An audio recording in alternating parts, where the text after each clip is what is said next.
right. Hi, Emily. Welcome. How are you? All right. So let's get started. I've been wanting to kind of do this for a while now, but um let's do this. Look, it's the map. Ta-da! We do love this map very much. I want to talk about Castora today. So we have the puzzle piece, right? We're all kind of trying to figure out what's going on with it.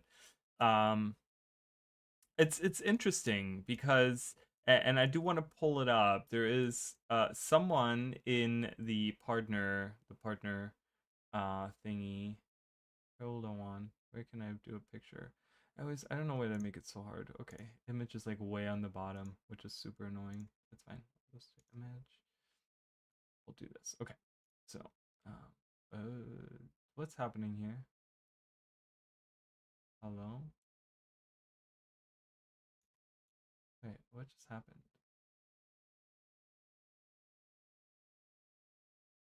Is this the that's the image. Oh, okay, there we go. I was like, what just happened with my screen? But it's the image.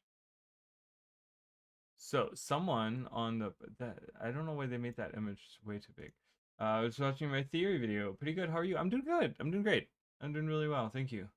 You were watching. I know. I just uploaded it, and I was like, I'm going live. I was kind of waiting to upload it and then go live, and I know that people are like, you know, oh my god, there was too much going on, but I kind of want to talk about it. So all right, so the image that we're looking at right here, okay, I don't have it pulled up. I don't know why I don't have it pulled up. It's like I have it up pulled up for you guys. Okay, so someone posted this in the partner thing, right? Which we could have done ourselves. So the puzzle piece that we got today for the location of Castora was this piece right here, and it was like spun upside down. It was like almost like 180 or whatever, right? So we got that image. So this was I'm just gonna throw out the name so that people understand that I'm not I don't want to steal this from someone. Like, I didn't create this, okay? This was created by the Discord username Statsport uh Avix Avixter on YouTube or whatever. Anyways, he posted it. They posted it. Whatever. Um Someone else posted another one just now where it's kind of the same thing. But yeah, anyways, so you can kind of see that the hint that we got today, this is going around. So this is not by ArenaNet officially. This was given to the partners, and then the partners in their communities were able to do that. Like kind of come up with the stuff. So you can kind of line it up this way, okay, and you can see the thing is for me when you look at the actual map piece that we got is that the island immediately kind of gave it away to me. I know it was like 180, but I was like, I know that, like, I looked at it and I immediately knew that the map was like turned like upside down, or it wasn't like a full 180 whatever, but it was like a 160 or whatever. But I was like, this is turned around. I'm like, because this island looks really familiar, and then I looked at all the different islands and I figured out, oh, okay, well, this is it, right? And so we can place it right here. Now, my thing is, and I know a lot of people have been theorizing about this, right?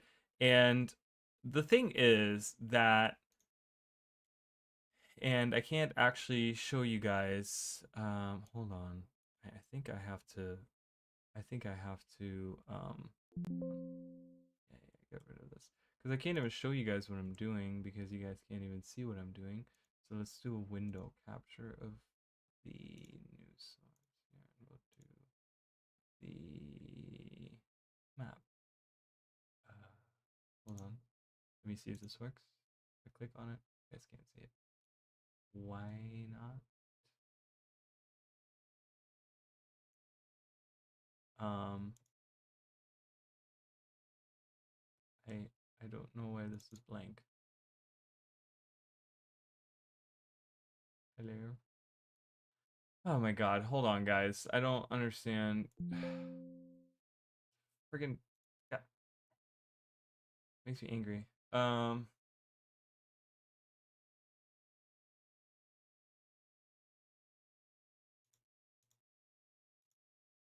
don't.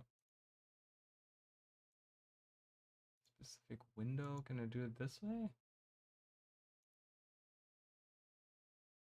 It's really not wanting to capture that window, you guys. Well, anyways, it what I'm gonna do is I'm not even gonna use that image. Okay, we're gonna just go into.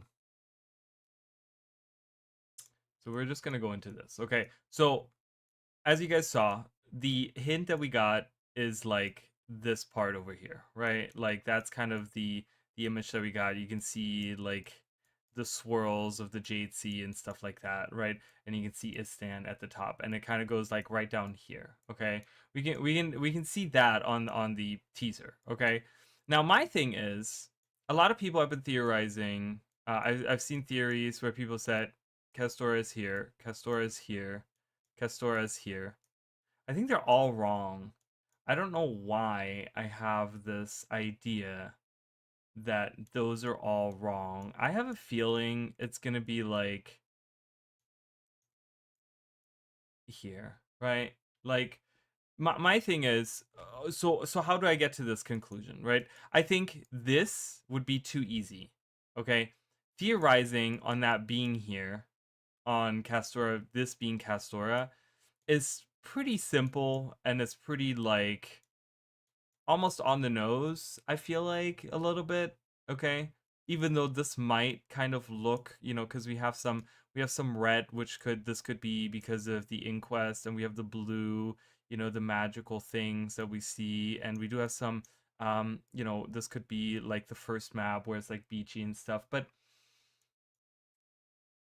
the thing is that this doesn't disappear, or is hard to get to, right? So what do the things we have to sit down and we have to think about what we know about Castora, right? We know about Castora that the only thing we know about Castora is that it's inaccessible or hard to. What was the exact? I have the exact quote. I actually used it in today's video. Is it this?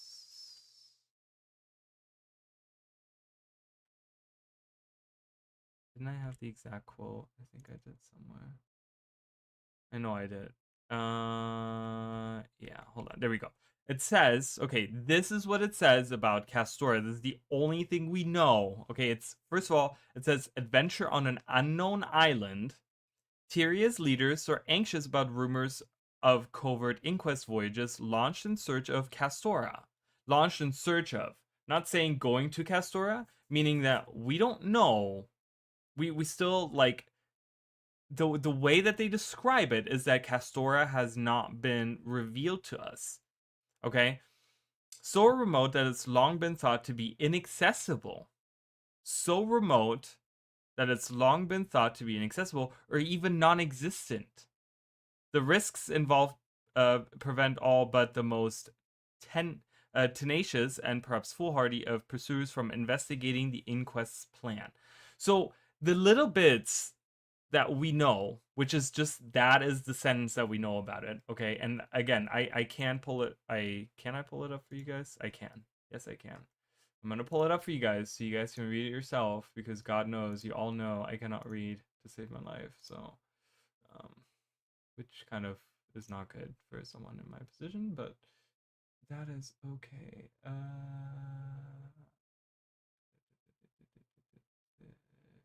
Let me see. God, everything's so little. There we go. That's it. That's the one. Yeah, that's the one. You guys can see it right there. I'll make it bigger for you guys. All right, there you go. Boom.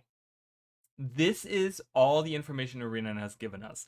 This leads me to believe, this lets me to believe that this is not, this island over here that we see on this part right here, that's not Castora.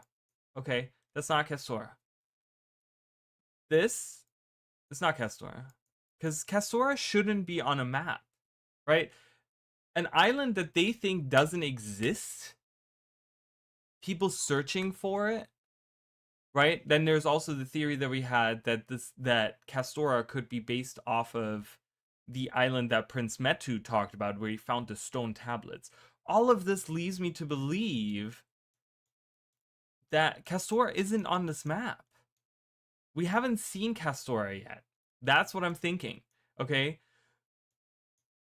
So I have a feeling that based off of, and I'm going to get rid of this image here, but based off of the evidence that we've gotten, which is that the island is non-existent and that, or almost non-existent, inaccessible, thought to be non-existent, okay, that it disappears, all of these things. What it leads me to believe is that this, oh, I love it.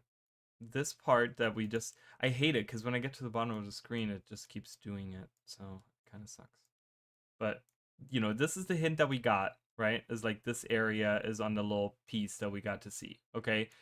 I'm thinking they're giving us 3 puzzle pieces. That's what I'm thinking. The other puzzle piece is going to be up here to kind of, you know, tell us, hey, the center of the map, or the map that we're actually looking at, is right here, because they're going to probably give us another puzzle piece. The last puzzle piece that actually reveals it is right here. Like, and it's going to be like this piece here, and it's going to have like this, and it's going to, like, the island is like sitting here or whatever, and it's going to say like Castora underneath it. Right? Like, that's what I'm thinking of. Okay, that's what I'm thinking is happening. So it's gonna be like Dragonfall, where, just so you guys know, if you have not been to Dragonfall, this map does not appear on the world map. Okay, which is kind of nice because it's actually a spoiler, right? Like, you see a freaking elder dragon on this island. So, you know, this is a major spoiler to the story, you know, and then his wing is over here. Major spoiler to the story. So my theory is, my working theory right now is that it's not this, because this is too large. If it's an island that is thought to be non-existent, it can't be something as gigantic as this thing. This thing right here, this entire island or continent or whatever, is, you know, bigger than the entire Maguma jungle. Like, you know, which took, like, an entire expansion took place in that. How can we not realize that that exists with all the magics and the things that exist to me? So to me, the theory is that it's just an island out here. Like, that's my theory. Like 100%, that's my freaking theory. That we don't even know, and it's a trick by ArenaNet. They're like, oh, tell us your theories on where you think it is, only for it to not actually be on a map, and everyone's looking to say, oh, well, it's over here, it's over here. There's a leak during one of their streams where a new world compass but pointed southwest, which is fine. I did see that as well. I do. We were just talking about it in the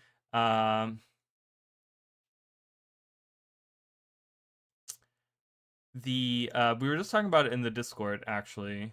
It was pointed out to me because I had forgotten about it, and I wanted more specifics. And then one of our fun little people, actually, this is it. Okay, so yeah, so I have that image. I'm gonna show you guys the image that is no, this compass. Just, I can't save it because it's just named same.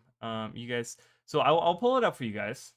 So I know exactly what you're talking about, but the few people that don't know what you're talking about, I would like them to see it as well. So we're gonna pull that up for them, and there. Okay, so it's tiny. It's not very big. Okay, I'll pull it up. It'll be all grainy and gross and disgusting looking, but that's fine.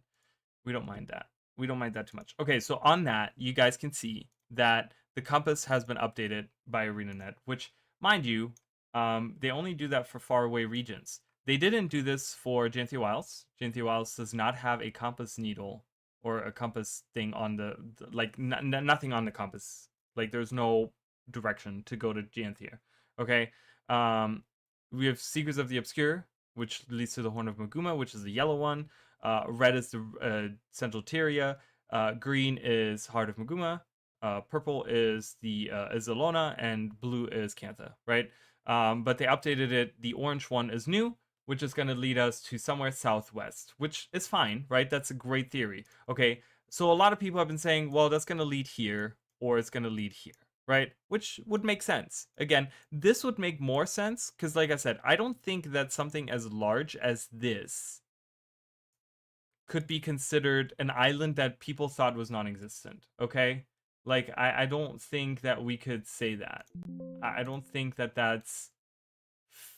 I don't think that makes much sense, okay? This, on the other hand, yeah, we could say that, right?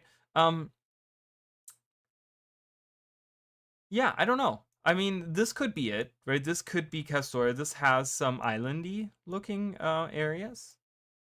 Or beachy looking, not islandy, beachy looking things, right? And we could have like 2 maps here. I mean, you know, we take the size of something like Saitang province, right? So we could have like a map here and a map further in or something, right? And you could have 2 maps here. So I don't know. It could be this, or I think that it's not even on the world map. That's my theory. Because again, if it's a map that people thought was non-existent, how is it on our world map? Right? Like that doesn't do you guys see that doesn't make much sense? Oh, you guys can't really see that island on the left there. I can't really pull it up for you guys. So I'll move it up there so you guys can kind of see it a little bit on the stream there. So, but if it's an island that is hard to reach, that the inquests, right? The inquest, mind you, the inquest, you know, they're researchers, so they you know, they have a lot of knowledge. These aren't just like random pirates that are just looking for an island that they heard about, right? But these are like inquest, these are like certain, you know, guys that are researching whatever magics and blah blah blah. Like they don't know about it. From what we hear, it's non-existent, right? Why would it be on the world map if we already know where it is? Why would they call it non-existent? Also, isn't there an old Gold One sailing routes through pre-Zaitan? Would make sense that it's not a place with one of those routes. If Arena even remember. I mean, maybe. Yeah, there was an old world map. I think you're talking about the old world map that they had. Let me see if I can pull that up. Here. Let me look at this.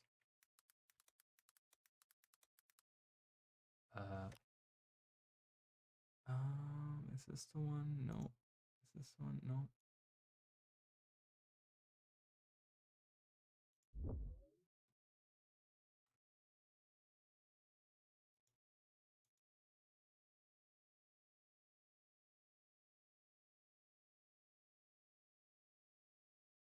The problem with all these theories that I have is that what it feels like to me is that we don't have enough, the puzzle pieces that we have right now are not enough to genuinely,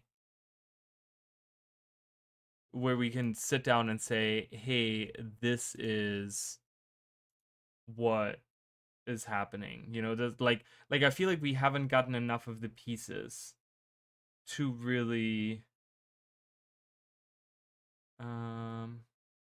sorry guys, I'm trying to, wow, I found my own video.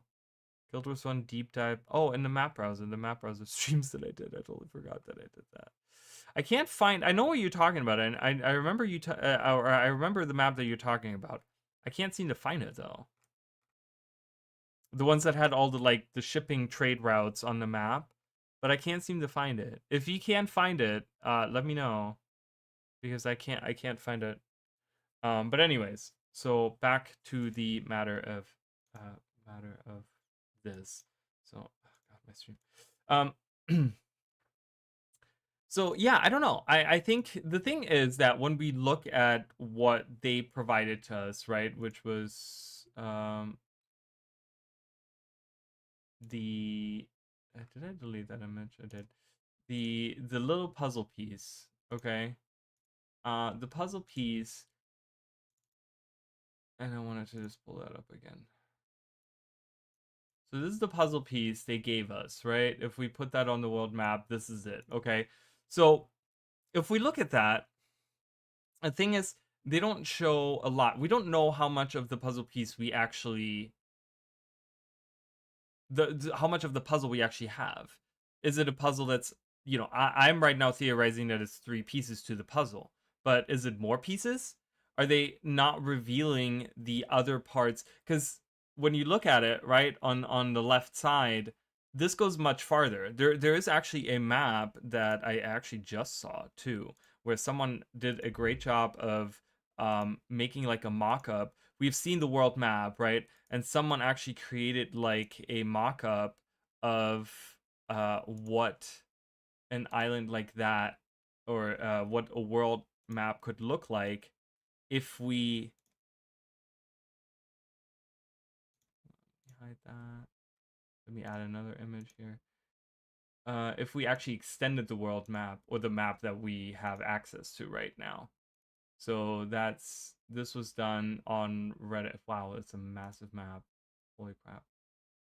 It'll take me a minute to size that down for you guys. Whee! It's huge. That's what she said. Alright.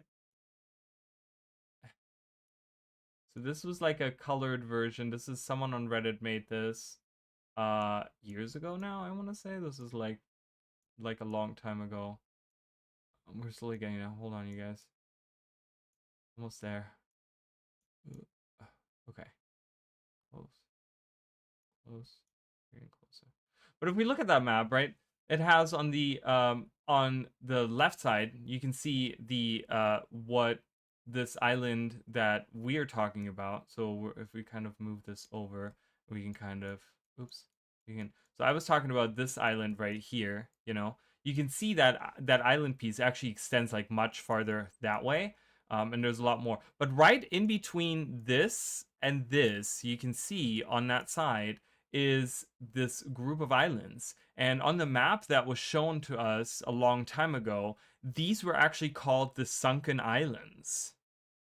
So again, what is could they be extending? Could they be tricking us and letting us know, right? Like, but that wouldn't make sense, because they're specifically asking the partners right now to ask in their community to come up with theories, okay? And they're saying, hey, like this, you know, give us your guesses or whatever, right? So, again, I don't think it's the Sunken Isles either.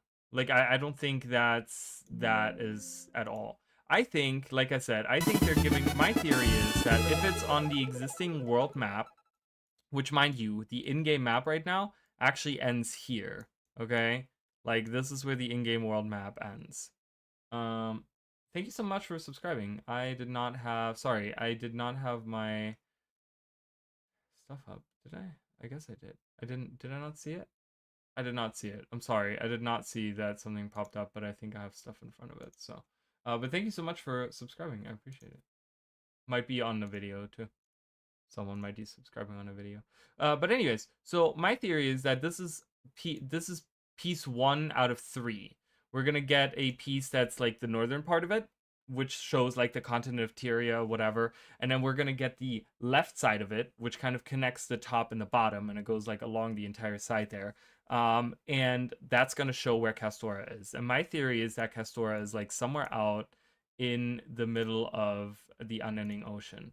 That is just somewhere out here. There's an island that hasn't been shown. That's kind of my theory. I mean, I don't know. What do you guys think? Do you guys have other theories? Is there other ideas that you guys have, perhaps, that could perhaps, you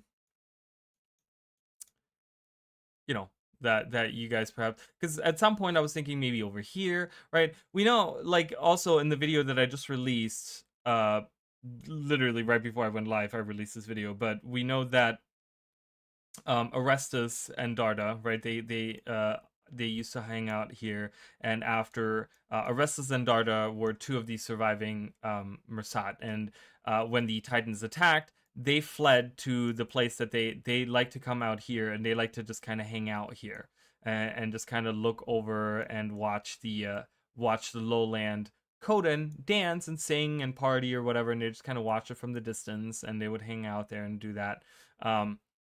But the thing is that they, you know, in the last missive that we see in the last journal entry, is that they went by the Horn of Maguma to the continent on the west to the west, right?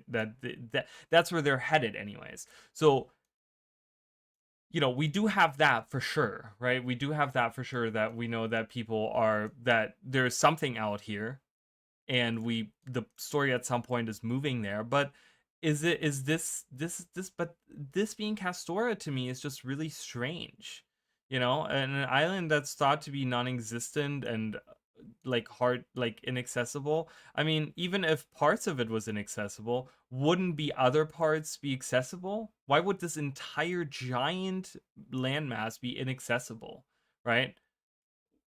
Just to me, that's kind of strange. Okay, they've also not extended the world map, so right now all we can see on the world map in game is actually like this part of it. So that's, you know, most people would be like pointing out this, where it's like, well, you know, this would all be Castora too. I think they would have already extended the world map, but then if they had done that, that would have given would have given that away, right? So I'm still thinking that it's just an island group that's sitting out here, right? I think they're trying to just establish that, hey, we're talking about the unending ocean, and they're kind of showing us that's kind of my theory. So I don't know what you guys think.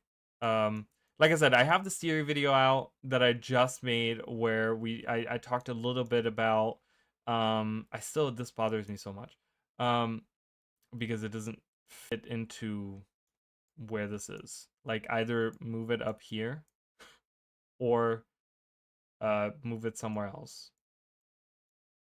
or something. I don't know. It's just weird to me. But yeah, I don't know. So let me know what you guys think. I'm gonna jump into Guild Wars 2. We're gonna hang out in Guild Wars soon. We're gonna continue talking about it. But yeah, I just kind of wanted to talk to you guys about that a little bit. Why do I not have I don't have sound right now. I don't know. Is something broken? Are my headphones not working properly? Hold on. Oh no, they're working. It's working fine, I think.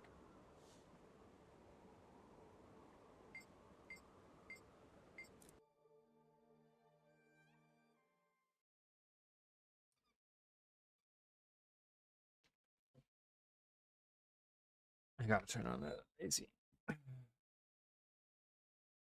So that's kind of my working theory. So the theory video that we talked about as well, that I just talked about a little bit. The thing about that as well is that I talked a little bit about the pale tree in it. Towards the end, we talked a little bit about the pale tree because this was something that came up immediately. Oh, by the way, I redid my my World vs. World Guardian. I'm still thinking of changing him around a little bit, but the rough seas in that area, just wondering why an island closer than Cantha would be more inaccessible. Well, so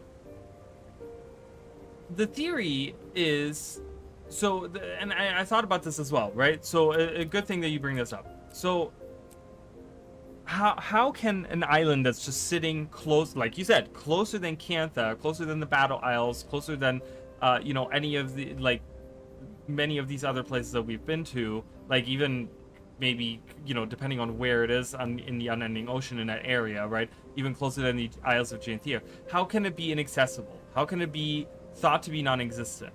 Okay, so there's a couple of theories. There's a couple of ideas to it, and I think, you know, in my theory video, right?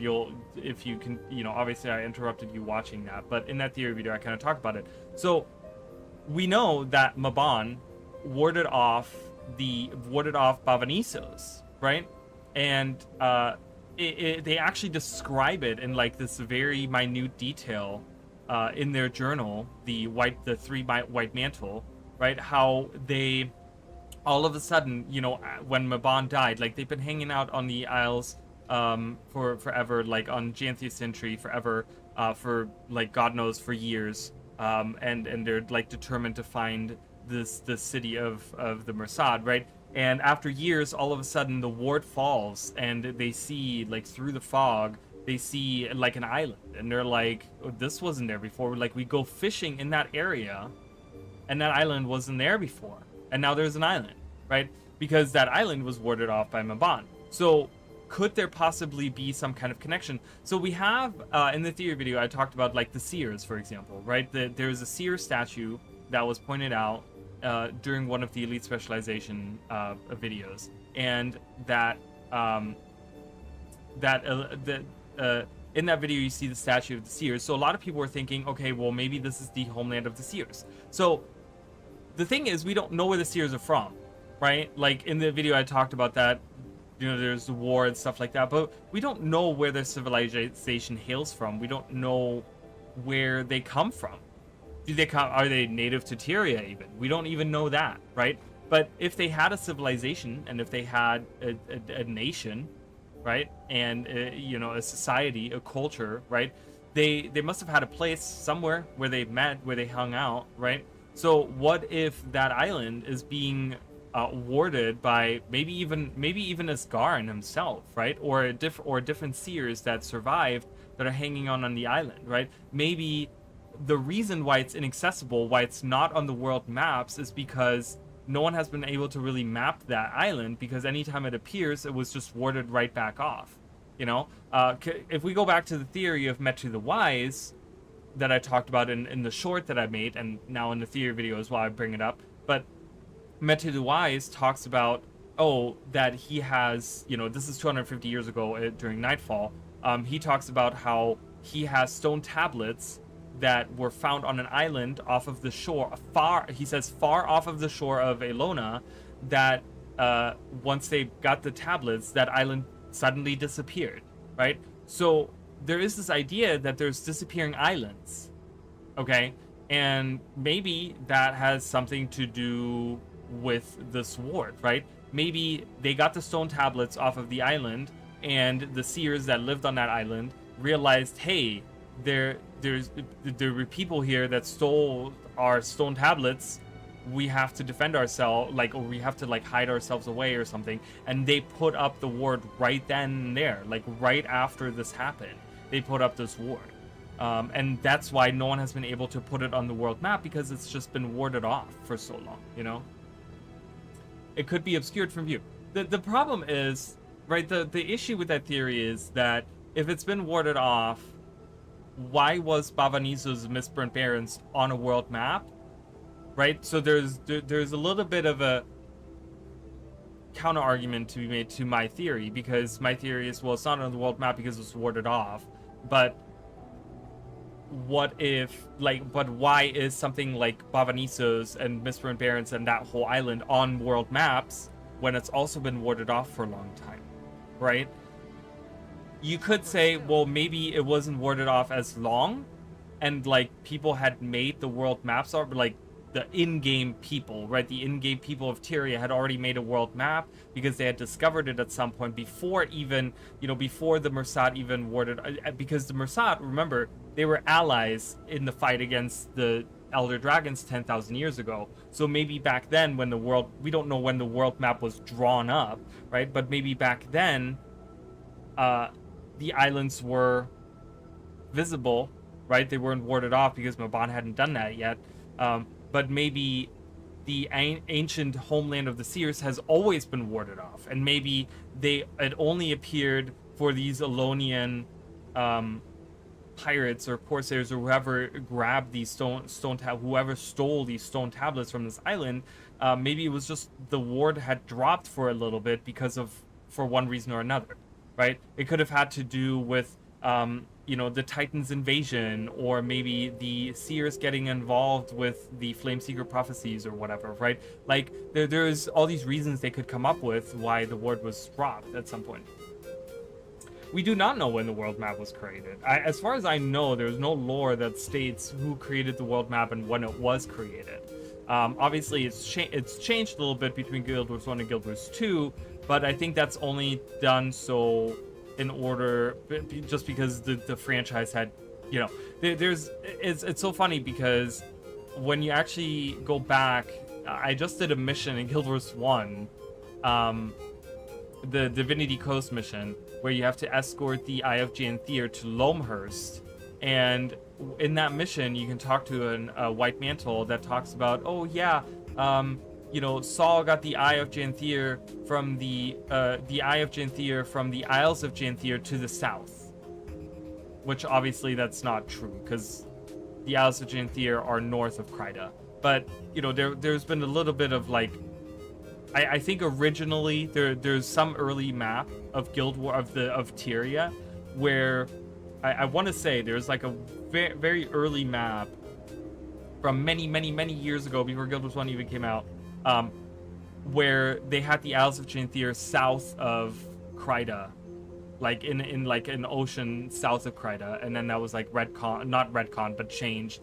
But maybe that dialogue of that character had already been written, or maybe whoever wrote that dialogue didn't realize that they had moved or whatever, right? Like, I don't know. But we don't know when the world map was created, as far as we know. So, in-game, right? We don't know exactly when that came out. So, you know, that's kind of my theory, right? If we're dealing with the Seers, and if we're, you know, there's a statue of the Seers, which kind of makes me think, okay, why is there a statue of the Seers there?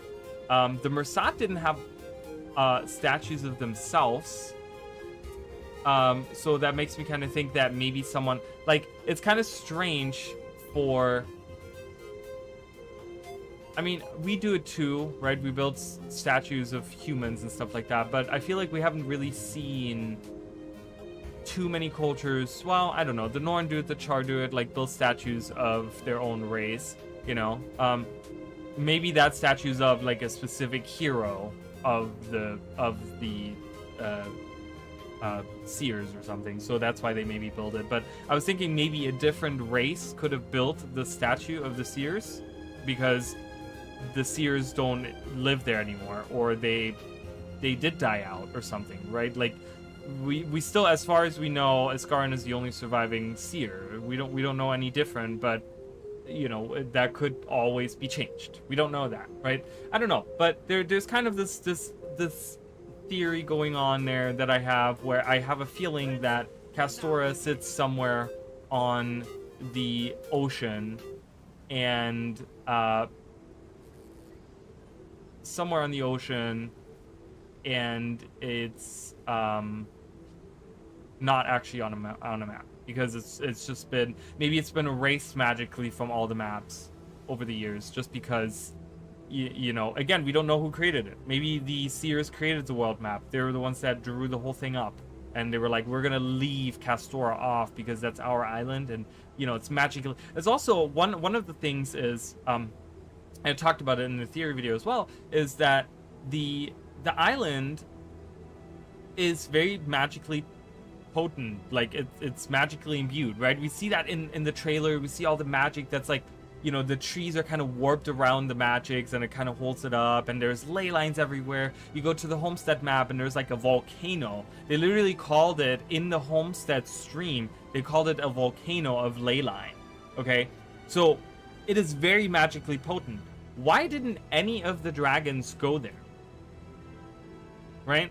Even if it is a very inaccessible map, or thought to be non-existent, Elder Dragons are drawn to magic, right? They're kind of connected to the magic of the world, and so they would know where, you know, ley line nexuses are. So why didn't, instead of flying south, I'm talking about Krakatorik, instead of flying south, you know, after he killed Glint, right? There was a specific reason he flew south, was to kill Glint, and that was, you know, explained during Edge of Destiny, which was the second book, right?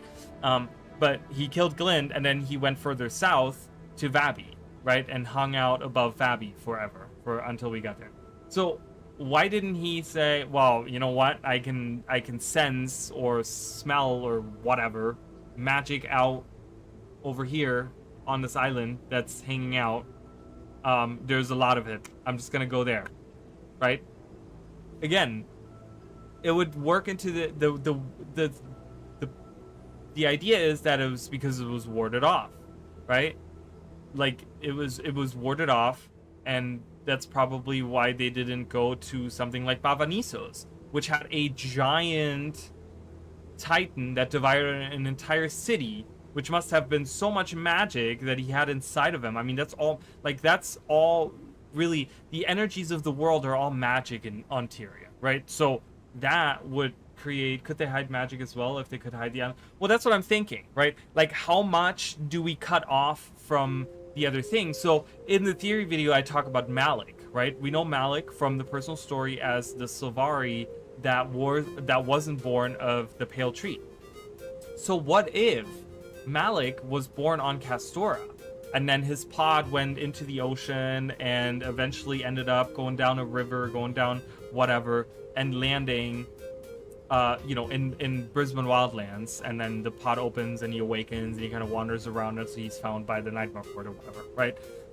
But what if they if we go with this working theory that there's another pale tree out there, which obviously there is evidence of that, and it's not just a blighting tree in the Maguma jungle, but like maybe an actual pale tree, because why wouldn't Malik awaken as a Mordrim if he came from a blighting tree, right? There's still kind of this idea. Someone could say, well, because Mordremoth hadn't awakened yet. Yeah, okay, I kind of get that, but it still wouldn't really. He would still have, I feel like, some kind of like tendencies towards something like evil like that, but he kind of felt like indifferent to all the things a little bit in the way that the story went. So what if his pale tree that he came from is on Castora, right? Because there was multiple seeds as well, and it doesn't have to be from the same set of seeds. Maybe this pale tree that Malik came from is actually over 10,000 years old, and it's just, it keeps making more Sylvari on this island of Castora or something, and his pod ended up, after 10,000 years, one of the pods ended up just in the water, and it just, whatever. Or maybe it was brought there by someone and was like, oh, before this pale tree dies, we're going to send off this final pod, or something like that, right? We don't know. Again, you can weave all these stories.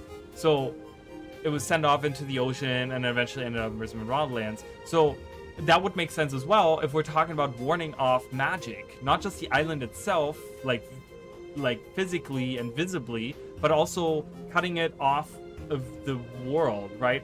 Because I feel like if you try to ward something off like that, you would try to also ward something away, ward it off to the point where people would be able to tell that there's magic, right? Because I feel like there's, again, dragons out there. Like, the seers knew that there were dragons out and about looking for magic. So if they were trying to hide the island away, they would make sure that it's not just visibly and physically warded off, but also magically, and that the magic of it can't be sensed outside of this, so that it's completely hidden away, even from people that can sense magic or see magic or whatever, right? So that way, once that happened with the ward there, maybe that caused that second pale tree, to be disconnected from Mordremoth.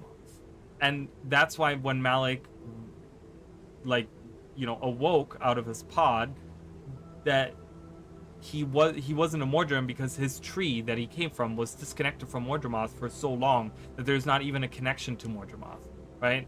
And so you could have this really long theory where you kind of spin all of these things into what it could possibly be.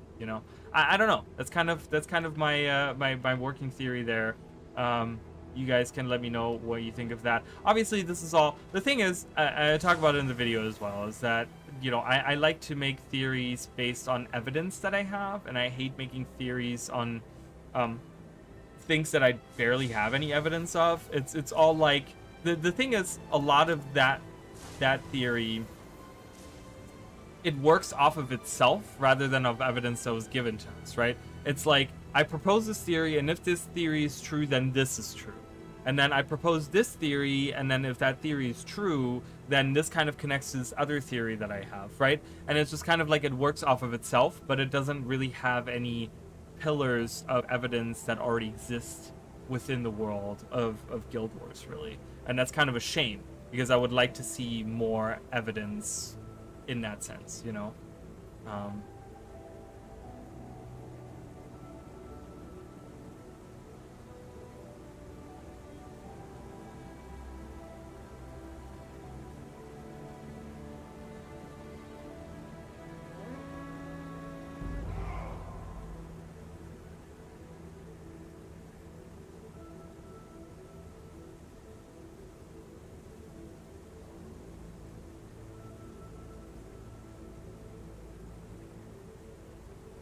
So I don't know. That's kind of where I'm at with my theories. You guys can let me know what you think.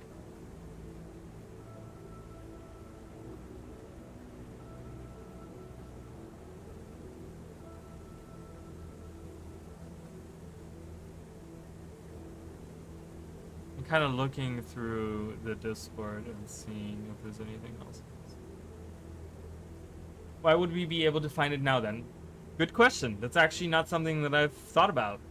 So let's think about that. Why would we be able to find now after everything that's been happening? Why would we be able to go to the... So we were told by ArenaNet that we heard rumors, it's not this, it's this image, that there's rumors of covert inquest voyages in search of Castora. Okay, so it would have to be... the whole idea would have to start with the inquest. Why are they now searching for Castora? How do we know the name Castora? How do we know that that's what they're looking for, right? So there has to be something that kind of connects with the inquest, or maybe it has something to do with something they found out somewhere along the way. So it's a good question, and it's not one that I really have an answer to. Could we theorize on it? I mean, we probably could. Let's think about it. Maybe...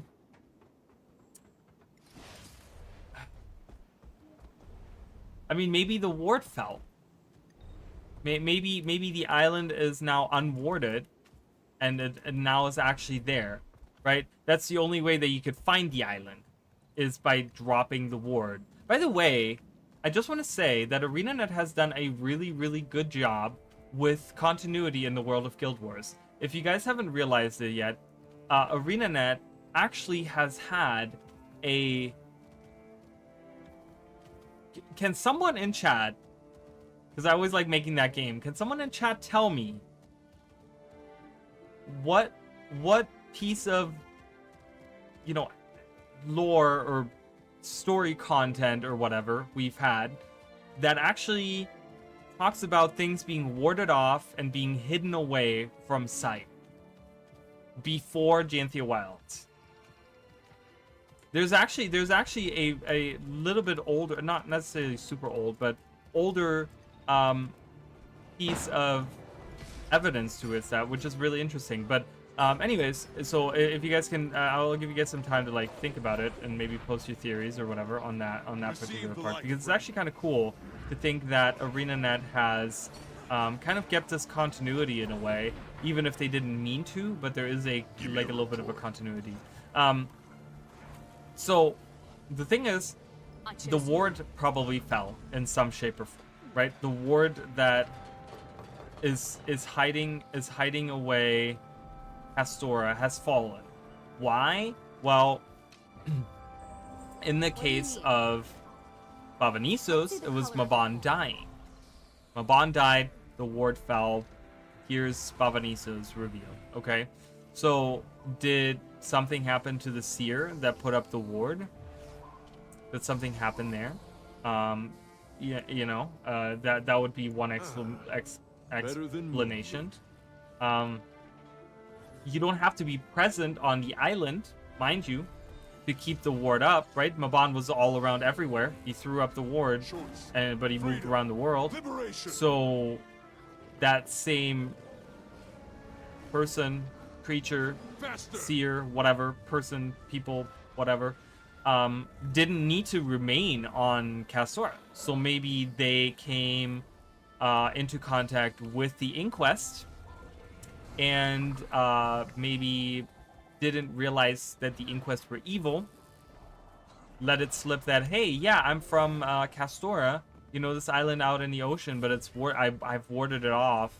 No one can get in there without me allowing to drop the ward. And so the Inquests are like, oh, what's on Castora? Well, we have a whole lot of freaking magic and things, and it's a seer city on there. And so the Inquests go, well, we want that. And the seer just says, like, no, no, you guys can't go there. And then the Inquisists are like, well, you know what? We don't care what you have to say. And they shoot him. And he dies, the ward falls, and they're like, okay, so now we know the ward has fallen, so now we can send out expeditions, Inquest expeditions, voyages, out to find this island. We don't know where it is. We know it's in the unending ocean, and we know it's warded, but now it's visible. So now they can go out, right? So that's kind of, there's a theory, right? Obviously, it's like spitball. There's like no evidence to any of that, right? But they could work it like that, and that would kind of, that would give us the idea of like, why is the Inquest there, right?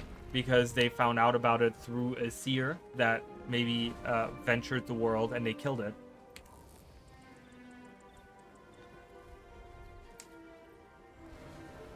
The thing is that they make it sound, the thing is in the text, they make it sound very recent, right? They make it sound so recent, like, oh yeah, the voyages of the Inquest. But remember, in the trailer, we see full-on like labs, and raptors are transformed. So the Inquest has been there for at least a few years now. Okay, so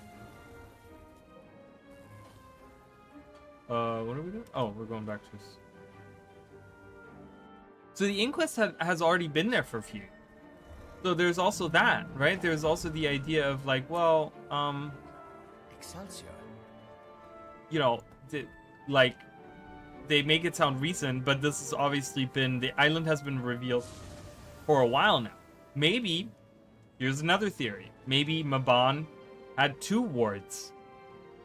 Maybe for whatever reason, he warded off Castora as well and forgot about it. Because the whole idea is that he forgot that that Cybus was in Bavanisus, that he had made a promise to come back to help Cybus and things like that, and Cybus just waited for him, right? It was like a puppy dog waiting in front of the door for an owner that never came back to him. And that was kind of the thing, right? And so Cybus kept growing in size, eventually devouring the whole city, you know, kind of absorbing it inside of him, fusing with the city. And he kept waiting and waiting and waiting for Mabon to show up, and Mabon never showed up. But Mabon forgot about it, right? The point is that Mabon had forgotten, probably because of the Ascension ritual, which makes you forget a lot of the things of the past, right? So he warded off Bavanisos, then he went and got ascended or something, and he forgot about it. He forgot about this all happening. And he now, you know, and then all of that happened. Maybe there was another ward he put up. Maybe there was another ward he put up, which was Castora, and that dropped at the same time when he died as well. Meaning that now, for the last 2 years now, the Inquest has been able to go to Castora because the ward dropped. How they found out about it, again, at that point is then a question. We don't know how they found out about it before anyone else, you know? Feels nice. So there's still a lot of mysteries, right? Maybe Isgarin put up the ward, and maybe he lowered it for some reason, right? He's in the story, so there's that, you know? But it's just, you know, I'm spitballing random theories. Oh, there's a group here.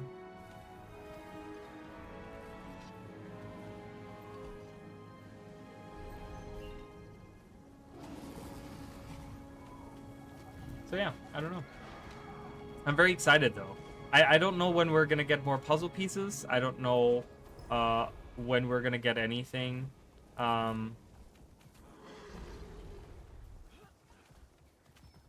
So I don't know. We'll have to see exactly how much ArenaNet wants to give us, and what it is. I think it's gonna be blatantly obvious once it does appear on the map itself. But I don't know.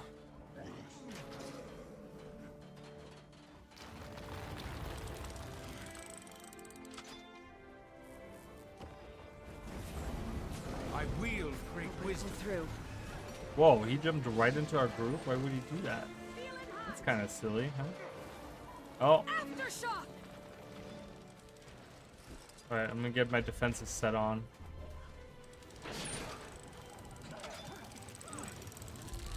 Oh, here they are. They're coming. Get them! Losing blood. Strength is Bad mine. shape here. I reject your feeble power. Reject feels it. nice. Temper. Rebound. Such might. Ugh.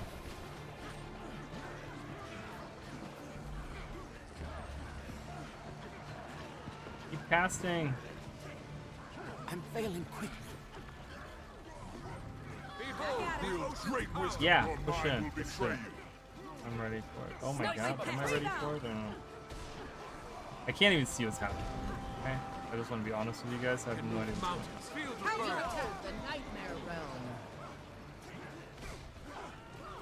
But we're winning, that's all I know. Such might. I'm in bad shape here. Should have given that one brains. All better.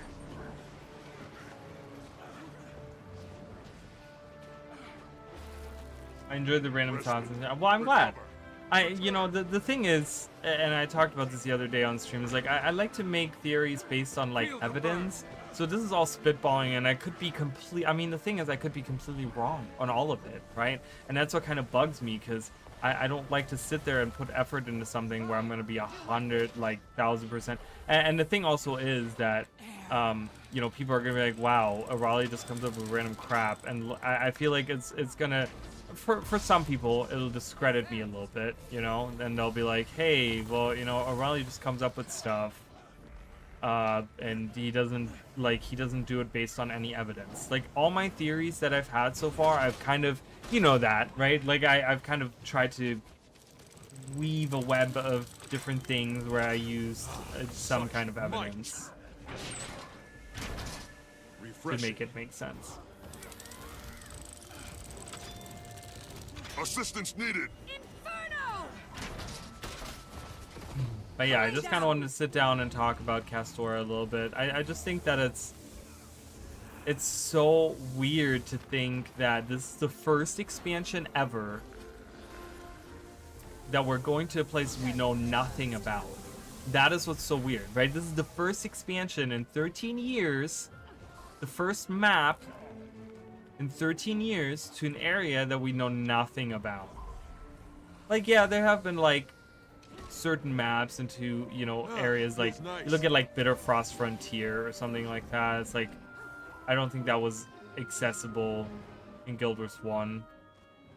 I think that was, like, part of the map that wasn't accessible, you know, but it's part of the world that we knew, right? It was like, oh, it's sandwiched between this and this map, you know, it's like, so it has to be like this, you know, but this is like a faraway place that has never been talked about, that doesn't have any lore to it, that doesn't have any, you know, any of that stuff. So it's super exciting, and it's different. It's very different. And I can't wait to see what ArenaNet has planned for the story, right? Because again, we know nothing about the story. We don't know why we're even going there. Why are we even going to Castora? Even if the ward has fallen and the Inquest are going there, why would we be going there, right? What is our drawing factor? Even if it is an ancient seer city, that still doesn't excuse, like, after Janthia Wilds, what's the reason of us going to Castora? Because of the Inquest? If we're trying to stop the Inquest, we should probably start in Radasum. You know what I mean? Like, start at, like, where the Asura are from and where the Inquest originated from, right? Like, you would start there if you're really trying to put a halt to that. So, you know, it's just kind of like, why are we going to Castora? What's so special about that place, you know? I don't think any outside of the realm is really, they all have a reason why you go down a certain thought path. Well, and that's what I try to do, right? Like, I try to come up with not just the reasoning, but also the, like, hey, let's take this thought all the way to the end and see how we can, you know, the longer you take a thought, the more you could possibly connect it, right? So, and that's what that's what I like to do. You know, you guys know that I like to do that. So yeah, hopefully some people are interested in that kind of stuff, and hopefully the video itself will get. If I wasn't like, oh god, they just came right up to us, didn't they? Maybe I was the illusion all along.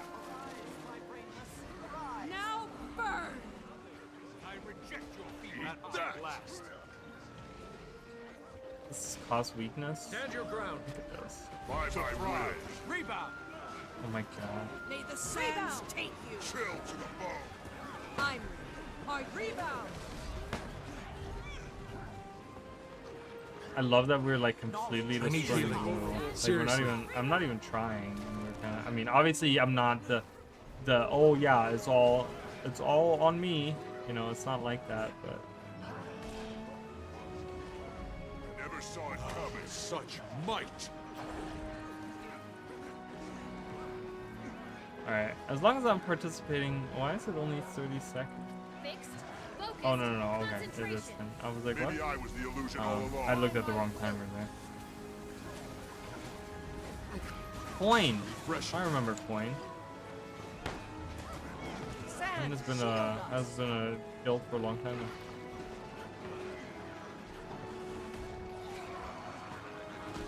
Hammer time. Strength I is summon mine. the power of Earth. I found a new way to win. Luckily, I do Outstanding. have my stream up in one of these tabs. Time to bust some. I revive you. Get Your out of here. enchantments are weak. Ha! Extra damage. Ah, such might. Structural integrity. Eye of the storm. Knowledge Oh, is they're coming. Rebound.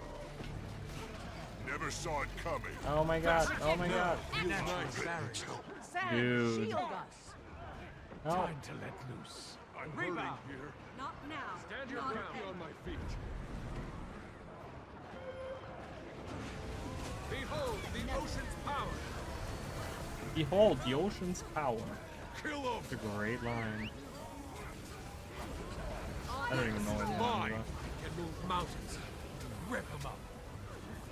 Okay, I need to heal. Oh god.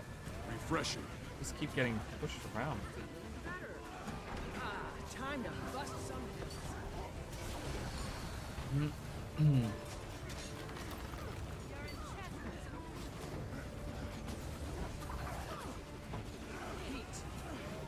Kill him. Ill-obey. Mine. Respite. Recover. Nice. Return. But I'm glad I got to do some Guild Wars 2 content in this last week, you know? I have another short that I'm working on right now, another video short, and then, you know, I streamed yesterday and today, and then I did the history of the Inquest video, and then I did today's video, so I'm glad I got to do some content for Guild Wars. Pounded into dust. That isn't just like, hey, I'm streaming for a couple hours and we don't know anything about it.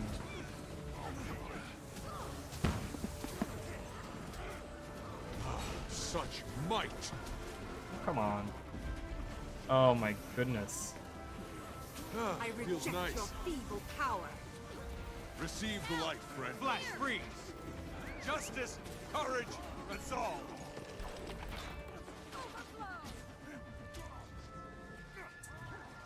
Ew. I will. Yeah, I've been trying to make a lot of content. I mean, the expansion is around the corner. I'm trying to grow the channel even more. You know? Oh god. Is mine. Focus. Get me on my feet. Concentration.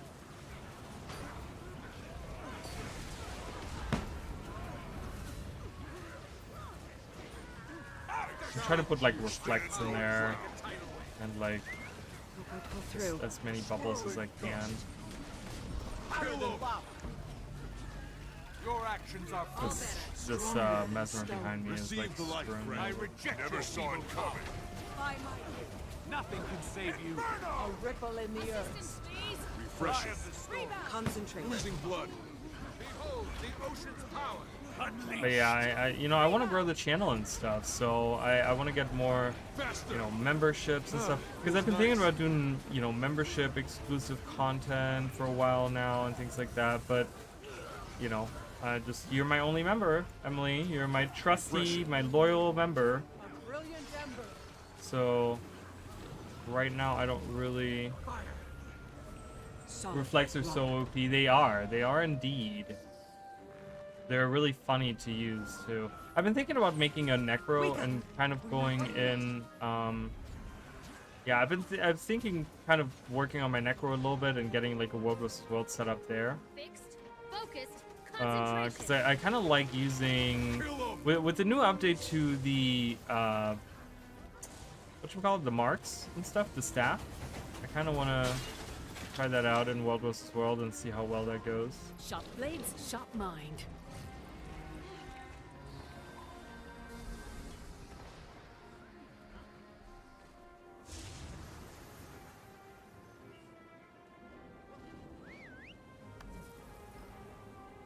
Alright, we're getting a ton. We're getting a ton of stuff here.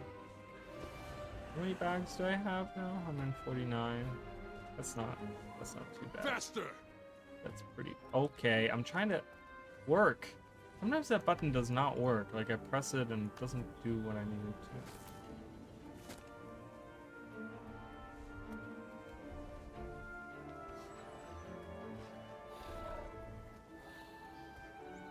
And also, like, I was thinking about, I think it's so simple when we think about the like Inquest, for example, for Visions of Eternity. You know, why is the Inquest? Well, the Inquest, you know, they're using magic to do whatever, right? And up until we left off with them, right? It was always about power, the schmuck. I love it. It was always about dragon magics and combining dragon energies and whatever, right? Like, as I looked or watched the video, as I made the video about it, it was just kind of like that's where, you know, that's kind of the only goal that they ever had, was just using the magic.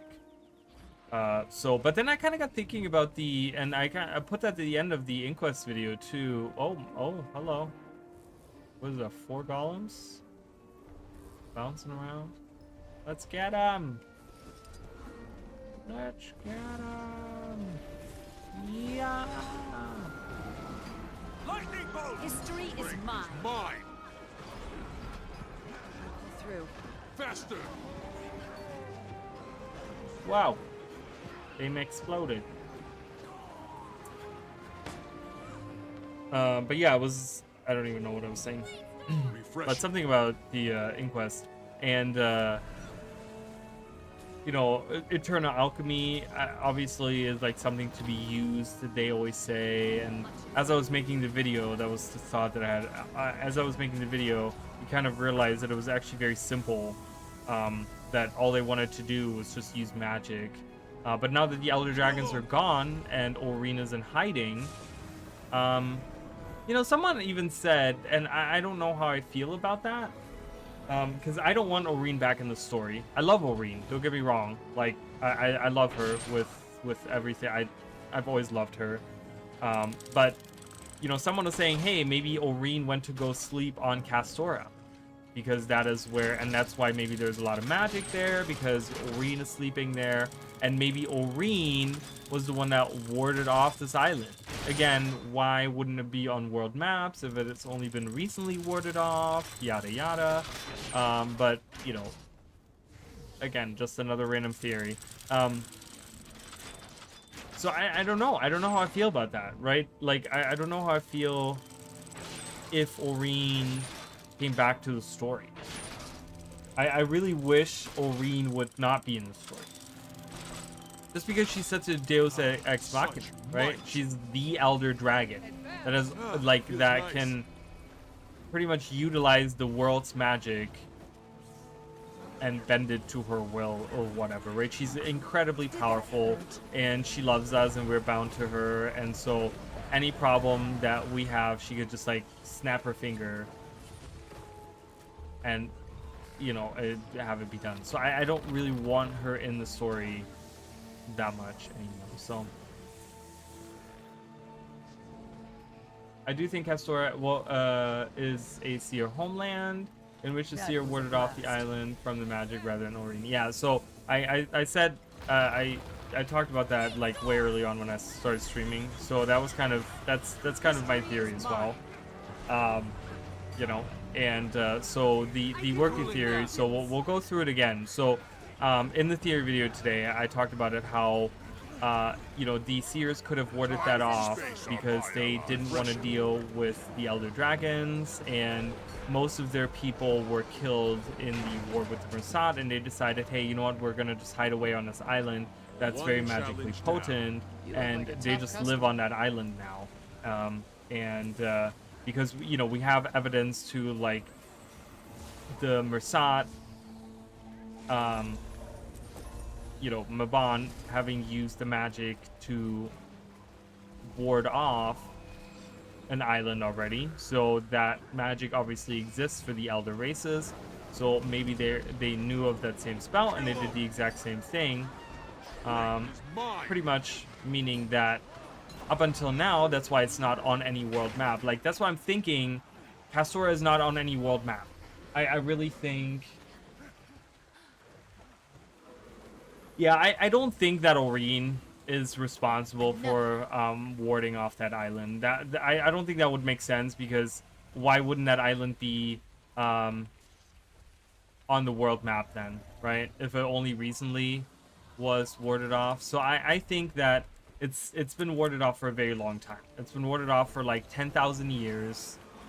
It's been warded off, and maybe once in a while they let the ward fall so that people are like, oh, that island exists, or, you know, and that's where the stone tablets that Prince Metu the Wise had, like, that's where they came from, is because they dropped the ward for a little bit or something. Like, maybe the seer that originally put the ward up died, and so they then had to find, like, another seer that would be powerful enough to do that, right? They had to, like, select someone else to put up the ward again, and so they the ward fell, and then these corsairs, or these people that found these stone tablets, they got on the island, they found the stone tablets, they went back to Prince Metu, they gave him the tablets, or they sold it to him or whatever, and then the ward, they put the ward back up in that time, and then that's why the island, you know, it's just rumored to exist, because it's every so often when one of the seers dies or something, the ward kind of falls and someone else has to be selected to pick up that task or something, right? And so that could kind of be like, oh yeah, it's an island that like once every whatever 1,000 years appears or something, you know? So we could have that theory too. Could it be that it was Skarn's responsibility, hence why he is with us in the trail? Well, and that's kind of the thing. I was talking about that as well. Like, maybe Isgarn did it. You know, maybe Isgarn is the one that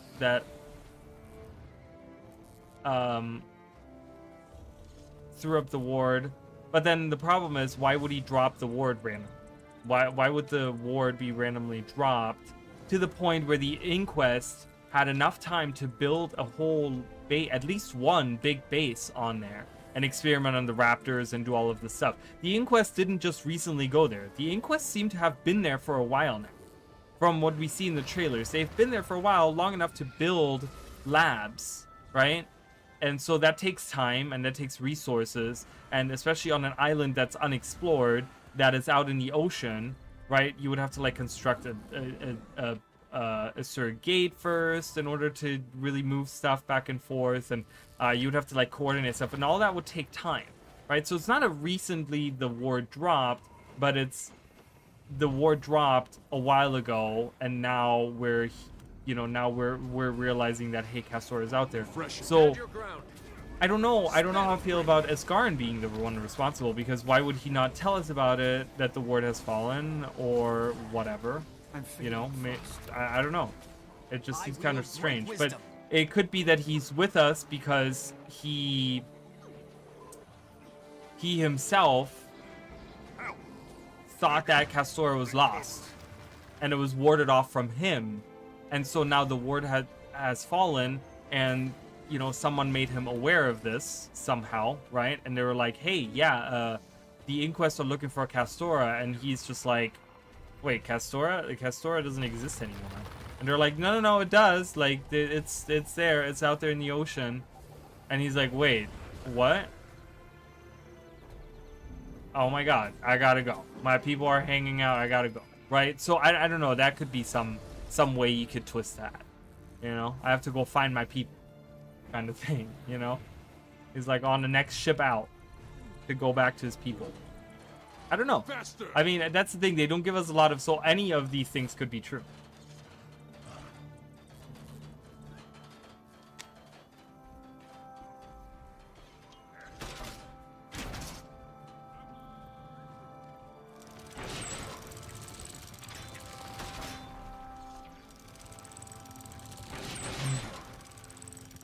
I want to kind of see how the video is doing anyways. I know not many people watch my streams, but people might watch the video. I might have a comment on it. What's going on today? The internet is so slow.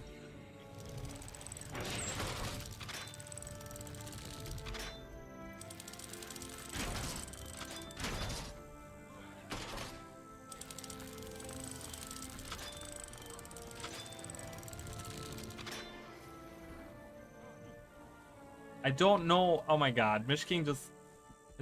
Hello? Let me over the wall. Raleigh got stuck behind the wall. Holy crap. Mish King just put a comment on my video and I don't know the reference.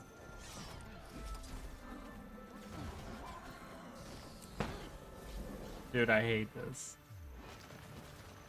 I hate this so much. How? I did it perfectly. Oh my god. You know what? Screw this.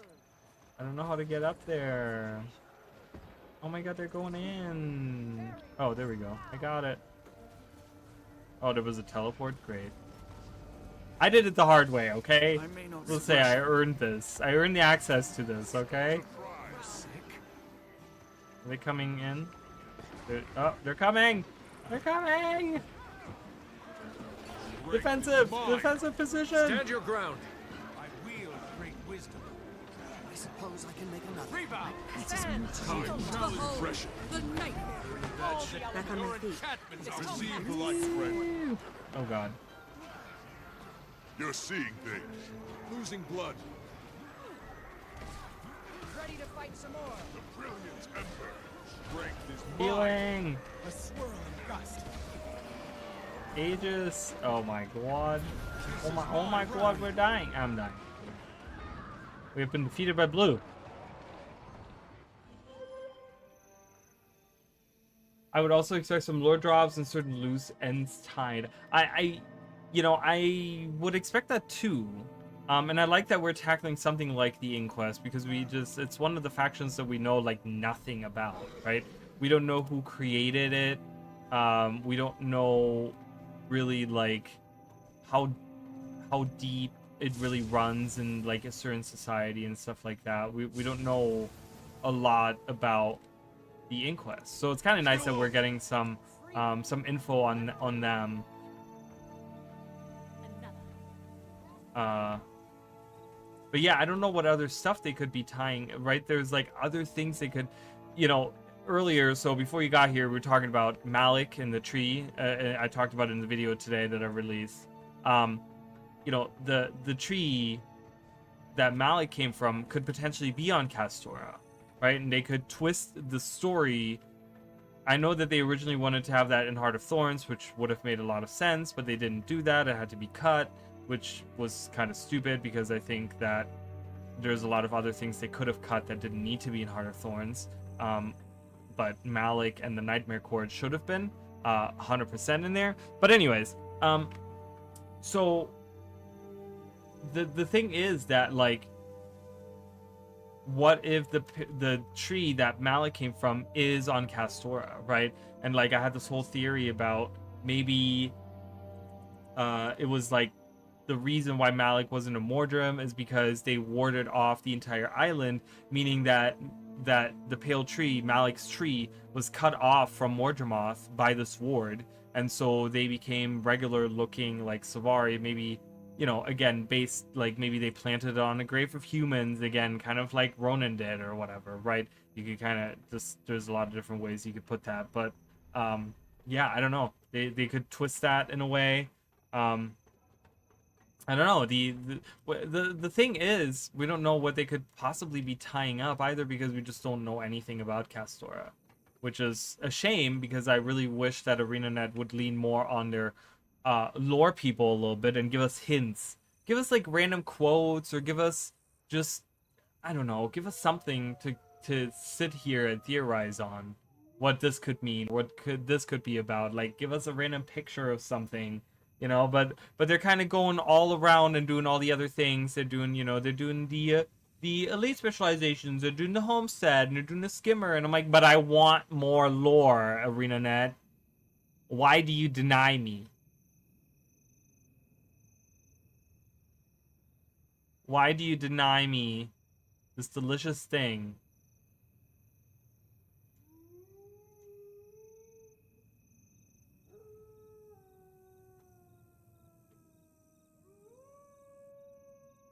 Sorry, I'm just looking at something in the Discord. I kind of want to get the for this guy. I do want to get the God, look, it keeps not working. Is anyone else having issues with that? It keeps saying like service. The service is not available to me. But I really want to get this for this guy. I think fashion-wise, that would really look super cool. With the colors and everything, that would work so well. But alas, I'm poor right now, so I don't have money to buy that. Oh, we have a commander back. Yay. Wait. Was he there the whole time? Because I didn't see him.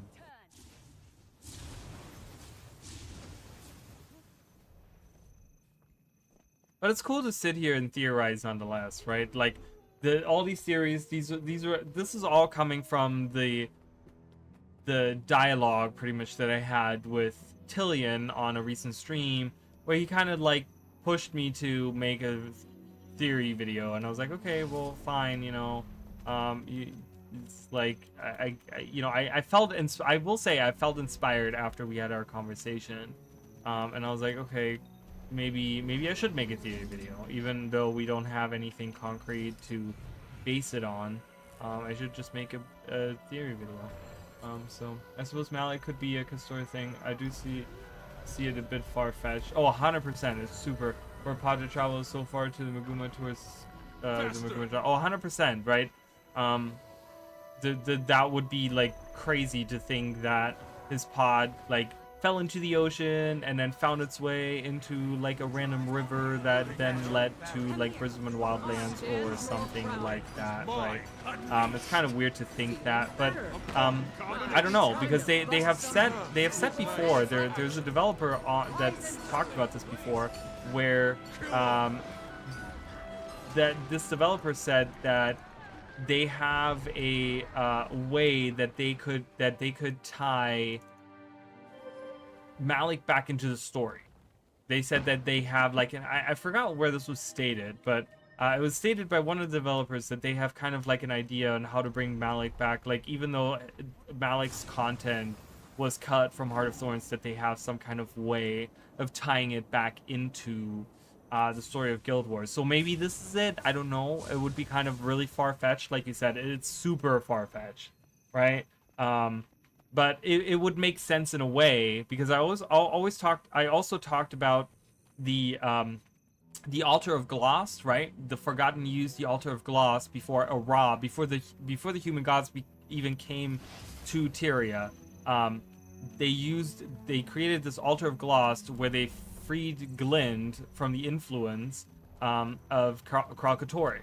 And I was saying, like, maybe the seers use that same ritual on the this other pale tree, in order to free it from its influence of Mordremots too, right? There's that whole thing too, that you could maybe twist it that way. That would kind of make sense, and that wouldn't be a retcon in any shape or form. That would actually be a good way to enhance the lore a little bit, I think, in my opinion. So to kind of connect ideas, because that would connect the idea of the Forgotten and the story of Glost and, Concentration. you know, later Glint, to the Pale Tree and the lore of Heart of Thorns in an interesting way, right? Like, in a weird backwards way. So I don't know. Obviously that's super far-fetched, you know, but I just think that there's been so many people that have been talking specifically. Oh god, I have no chance there. There's just been so many people that have just been talking about, like, oh, Pale Tree and Sylvari. Anytime Castora came up, I remember when we first talked about it in the beginning, a lot of people were like, oh my god, you know, Pale Tree, Sylvari, like, blah blah blah. And I'm like, I don't know. It was this Forgotten thing, right? But you got to remember that 10,000 years ago, they were allies, right? The elder races stood against the elder dragons back then, right? So maybe the Forgotten shared this ritual with the seers, right? Or maybe this was common knowledge back then. Maybe that was a ritual that was just like, you know, me using my you know, receive the light. You know, I mean, not that easy, but we still don't know what purified the Pale Tree seed. Well, I guess the idea is that it was, you know, because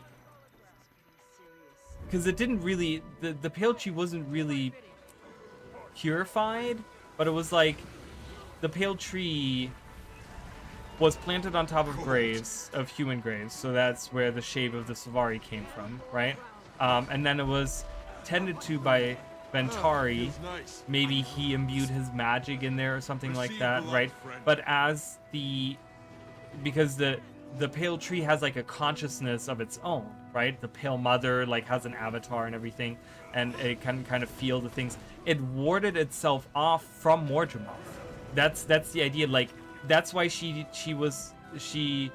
never won, like, that's why she's kind of worried about the Forgotten, or not the Forgotten, the Soundless, right? She's worried about the Soundless because they were always more prone to hearing the voice of Mordramoth, right? And so the idea was that the Pale Tree, the avatar of the Pale Tree, always talked about, oh, I'm just the caregiver of the dream. But it's probably that she created this ward, this mental ward on all of her children, so that they wouldn't be influenced by Mordramoth. And so I'm guessing it wasn't really that she was purified, but that she kind of cut herself off from Mordramoth, like in a weird way. I don't know how that would work, but that she maybe like cut herself off or something. I don't know. So because if she had purified herself, I feel like none of the Sylvari would have turned into Mordram even when Mordramoth awoke and started attacking and started trying to take them over, because then they would have been completely disconnected. But it was that they were kind of shielded from it. It wasn't that she shielded herself and her children, like, from this mental power that is Mordramoth in a way. She created the dream, right, which was almost like in itself a ward, mental ward for the Sylvari. That's why the Soundless are so prone to it, because they have kind of disconnected themselves from the dream, and also why someone like Scarlet Briar was more prone to actually being taken over by Mordramoth, because she kind of like shattered her whole mind by going into the machine, into Omath's machine, right? And it was like it shattered the ward that the Pale Tree had created for her in her mind, and so she was more prone to be taken over. And that's where the voice started coming in, and she started hearing another voice. And it was, you know, this was before Mordramoth woke up, and she kind of didn't know reality, like she didn't know what was real anymore, and it was just like all confusing. And in the end, everything she did, you know, without maybe part of her realizing, but in the end it kind of led to her you know, awakening Mordramoth, right?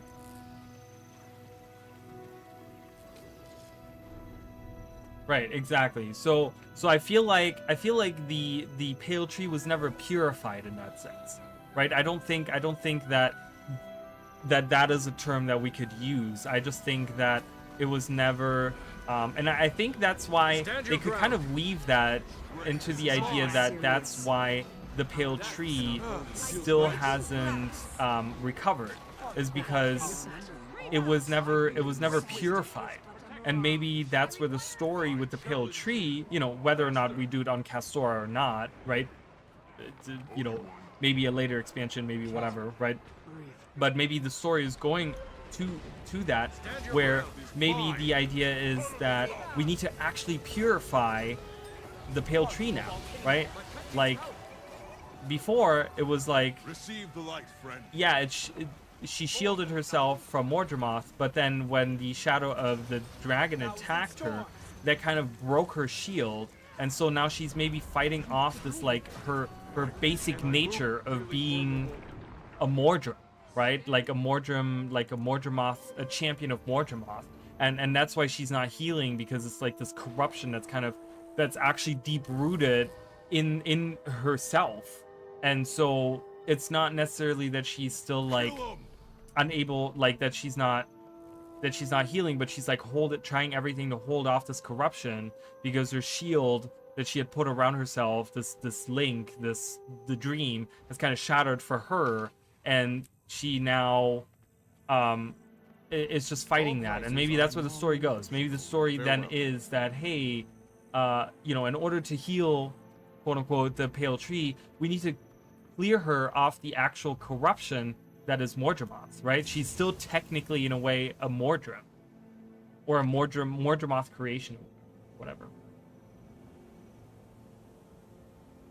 If Castora has another, so you kind of missed all of that because we've talked about it now a couple times, but yeah, that's kind of the theory.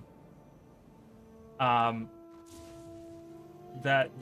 kind of the theory that we're kind of throwing around here, Mish. So I did see your comment on that video. You're watching that, but that's kind of, I'm guessing you watched the video. But yeah, so that's kind of the theory, right, that I have, is that maybe there's another tree. Maybe there's another tree and it was warded off by the seers or whatever, you know, that could be.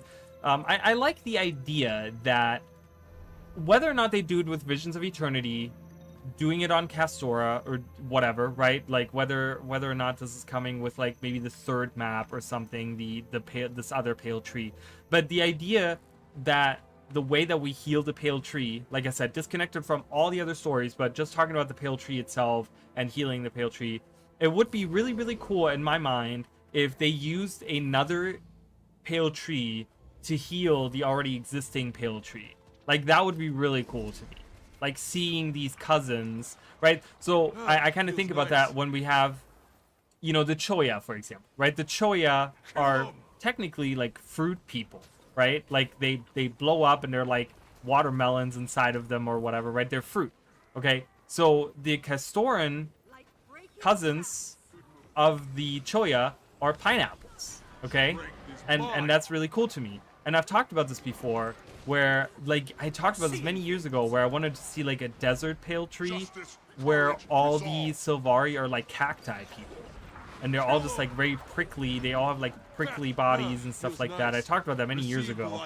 I haven't talked about that in a long time now. But what if we get these tropical Sylvari that are like made out of tropical plants, and they're not like temperate plants, they're more like super tropical plants. They're like palm trees and stuff, right? They have like hair that's like a big palm tree, and they're like kind of like look like palm trees or something.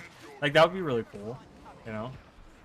Or like their heads look like little coconuts or something.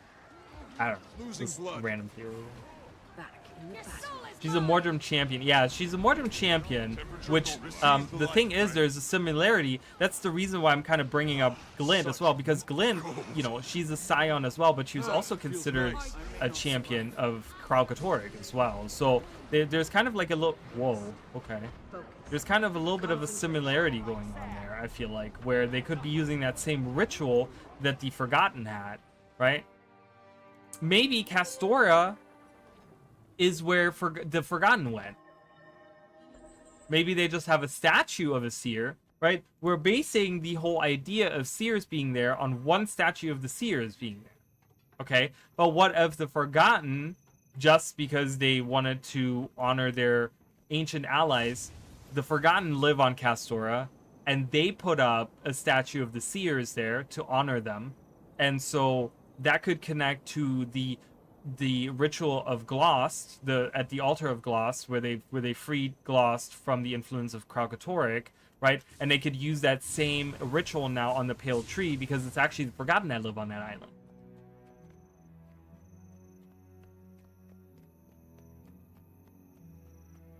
Yeah, they brought it up in a lot. Yeah, they brought it up in the last 3 expansions. They beside that though, they've brought up, especially in Janthir Wilds, they brought up a lot of different things, right? In the last 3 expansions, they've been bringing up the election for a new Khan-Er, right? They talked about that too. So, you know, how significant is that? Ooh, a thesis on speed. I'll take that. I still love the little book animation.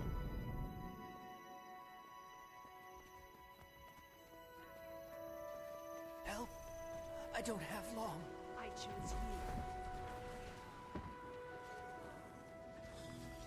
Thank you for not talking about Uphill Mother, but it's been so long. It might have. I mean, they've been bringing it up a lot. Even if it was, I mean, it might have been some kind of like throwaway line or something like that. I'm not sure, but Such might. oh god, they're coming. They're coming.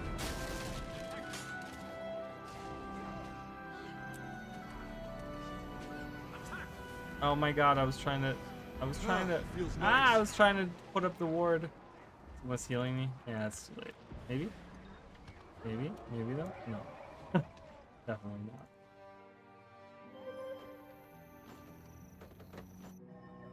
I love the speculations too. But what kind of bothers me, like I said, it bothers me that I can't speculate on any evidence, right? Like I said, the only evidence that we have to seers being part of the you know, Castora is because of a statue, right? But that doesn't mean anything.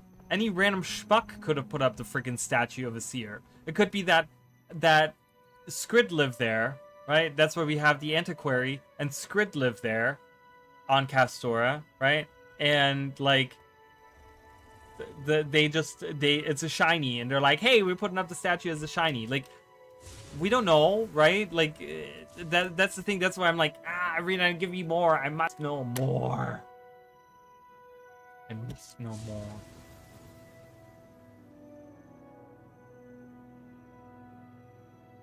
I wasn't like this for Secrets of the Obscure Janthir Wilds. I was. I remember, and Emily will know this too, how excited I was for Secrets of the Obscure. I will claim this until I am disproven, but I was the first one that realized that the Wizard's Folly Tower was going to be in Secrets of the Obscure. I was the first one, okay? I'm claiming that right now until I am disproven. I was the first. I was so excited. I made all these videos, and I made all these theories. And one of my first theories was that, you know, that based on the trailer of Secrets of the Obscure. So I've been giddy like that before, you know. But my thing is that, and as Luke put that earlier, is like the possibilities are endless. They could do anything, and that's what's so cool about it. Because rather than them taking something that we have expectations of. Right, we had expectations with the Wizard's Tower. We had expectations with Janthir, right? The area of Janthir, right? We had all these expectations already, right? We expected something because we heard about something, and then we build up this thing. But with Castora, it's like we don't know what to expect. There's no expectation. You know, when we went to Janthir, we're like, Mersad, we're gonna see the Mersad city. Boom, we already knew that, right? Like, with the Wizard's Tower, we're like, oh, we're gonna find out who Ascarin is, right? And we're gonna kind of get a background to that, right? So there was like these expectations that we had, and some of those were a little disappointing, and some of them were not necessarily, right? But the thing was that, nonetheless, we had these expectations, and we don't have those with Visions of Eternity, right? Which is kind of cool. Invulnerable. Interrupted. Stupid. It was me. That was one of the theories that I had. New Elite Fix helps with the giddiness, but it's definitely many other things. Please, no more scrit. I think you were. Was it you that thought? I did. I did make a video of any. I did make a video on anyone that I thought could possibly be in the Astral Ward, or the Wizard's Court, right? We didn't really know how these two factions were like different because they're kind of different from each other, right? Oh, they took Stonemas Castle. No. Oh well, I get half a level and I get a Grandmaster mark and I get a ticket, so I'm not mad at that. But yeah, I did make a video. I talked about Evenia, I talked about Baltag, I talked about Lord Audrin, I talked about all these different things, you know, where I had all these different theories. There was a bunch of other people, I think, that I said like, oh, they could be part of the, you know, the Astral Ward. I think I even said like Queen Jenna or something could have been part of that, something like that. But there was a video where, yes, I did have some theories on that, where I kind of came up with some ideas on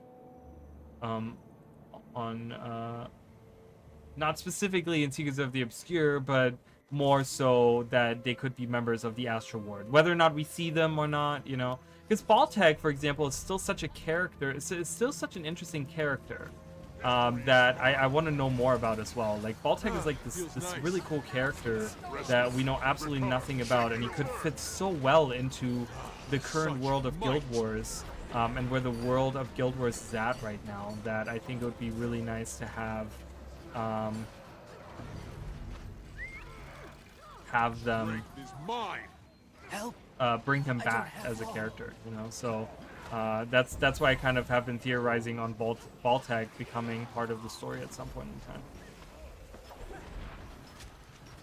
Oh yeah, Azure. I made that. Oh, that's right. I made a theory about Azure, and she was part of the like Order, and then the Astral Ward, and she was like a Wayfinder or whatever, right? That's right. I did have that theory. I was correct on that theory as well. I'm so proud of myself. Sometimes, even a broken clock is right twice a day. All right. This is getting serious. So there you go. Be funny when we finally get to Castora, we get the usual fanfare of Arena presents Visions of Eternity, and the word Castora is displayed on the screen as showing streets to Utopia. Do not. You know what?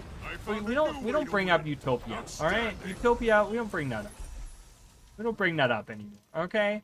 The thing is, I think in the community, in the Guild Wars community, I think the expectation of what Utopia was going to be, and all the speculations that have happened over the years, all the insights that ArenaNet has given us over the years, I think they could do no justice to something called Utopia.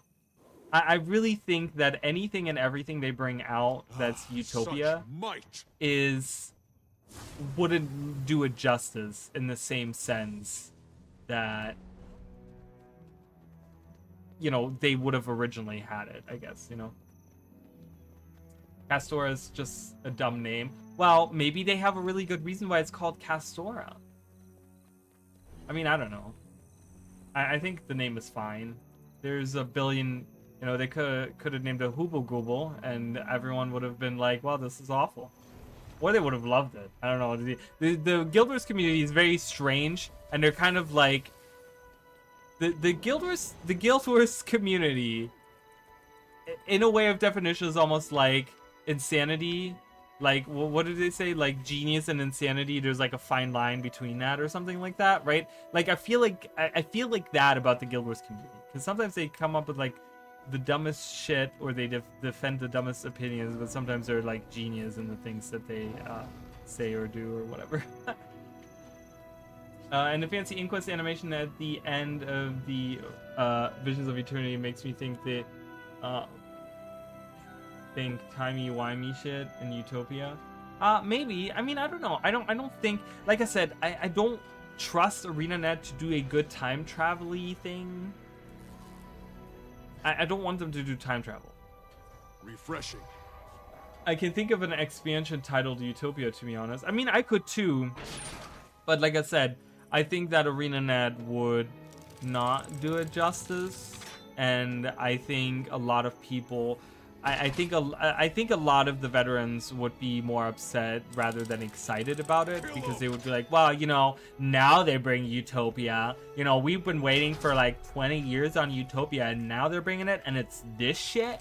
This is not what we wanted for Utopia. Why didn't you do the expansion for Guild Wars 1 and just call it Utopia? They should have never done this. I just feel like there's gonna be a lot of those people. You know what I mean? So I think they don't wanna. I don't think they want to touch that.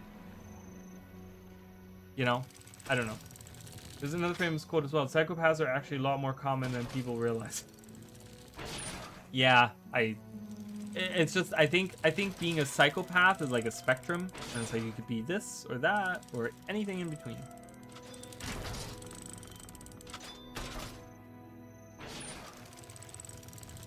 So I want them to do a Miss story, and you guys, like I said, I have this theory video. I promise you guys, if we don't get too much information in these next couple of weeks, and there's not too much to talk about, too many videos to make, I will be working on a stupid theory video that I've been working on for so long. I still have that script sitting there, unfinished, mind you.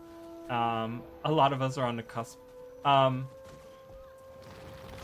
That talks about where I think kind of the story is going right now, and we're talking about the myths and stuff like that, because I think instead of doing like timey-wimey stuff or whatever, I think we're going to be tackling the myths. And I think having something with myths related could bring in the larger subjects of the gods and the human homeworld and you know, those things. Oh my god, don't even remind me. Especially in America, if they keep doing politics the way they do. Okay, we're not talking about politics, but I do agree.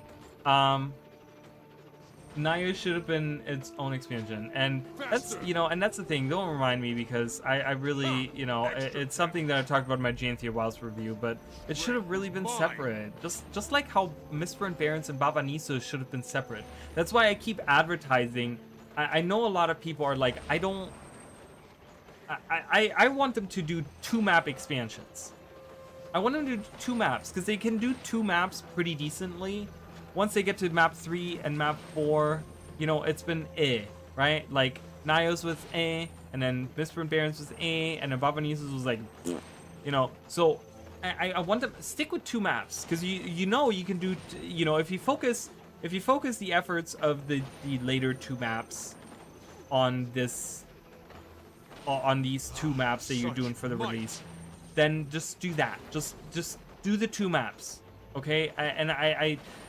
They can do it in the sense where they can still have the story take place on these 2 maps. They just make them really big maps, and they can have the story just kind of take place on those maps or something. I don't know, but I just want them to step away from the idea of 3 maps, because right now the 3 maps a year is really not. It's not happening. It's just not. Like, Nios was such a disappointment, and Baba Nisos was a huge disappointment, and you know, I just like, do the stuff you can do, right? Don't aim for, like, you know your limitations. You have done this for a few times now. You know, just stick with the stuff that you know you can do, right? If Naya should have been, Naya still makes me think of Electra Nachios from Marvel Comics. I don't know who that is. I don't know who what that is, so I don't know. I disagree. I think Arena can make more maps. I think Arena should focus on one story at a time. Well, okay, fair. Calm before the storm. Refreshing. That was really weird.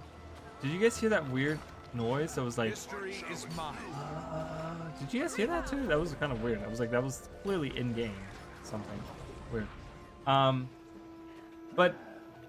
But do you think so? Okay, so what you're saying, Luke, is that the only issue that both Secrets of the Obscure and Janthia Wilds had was that the story.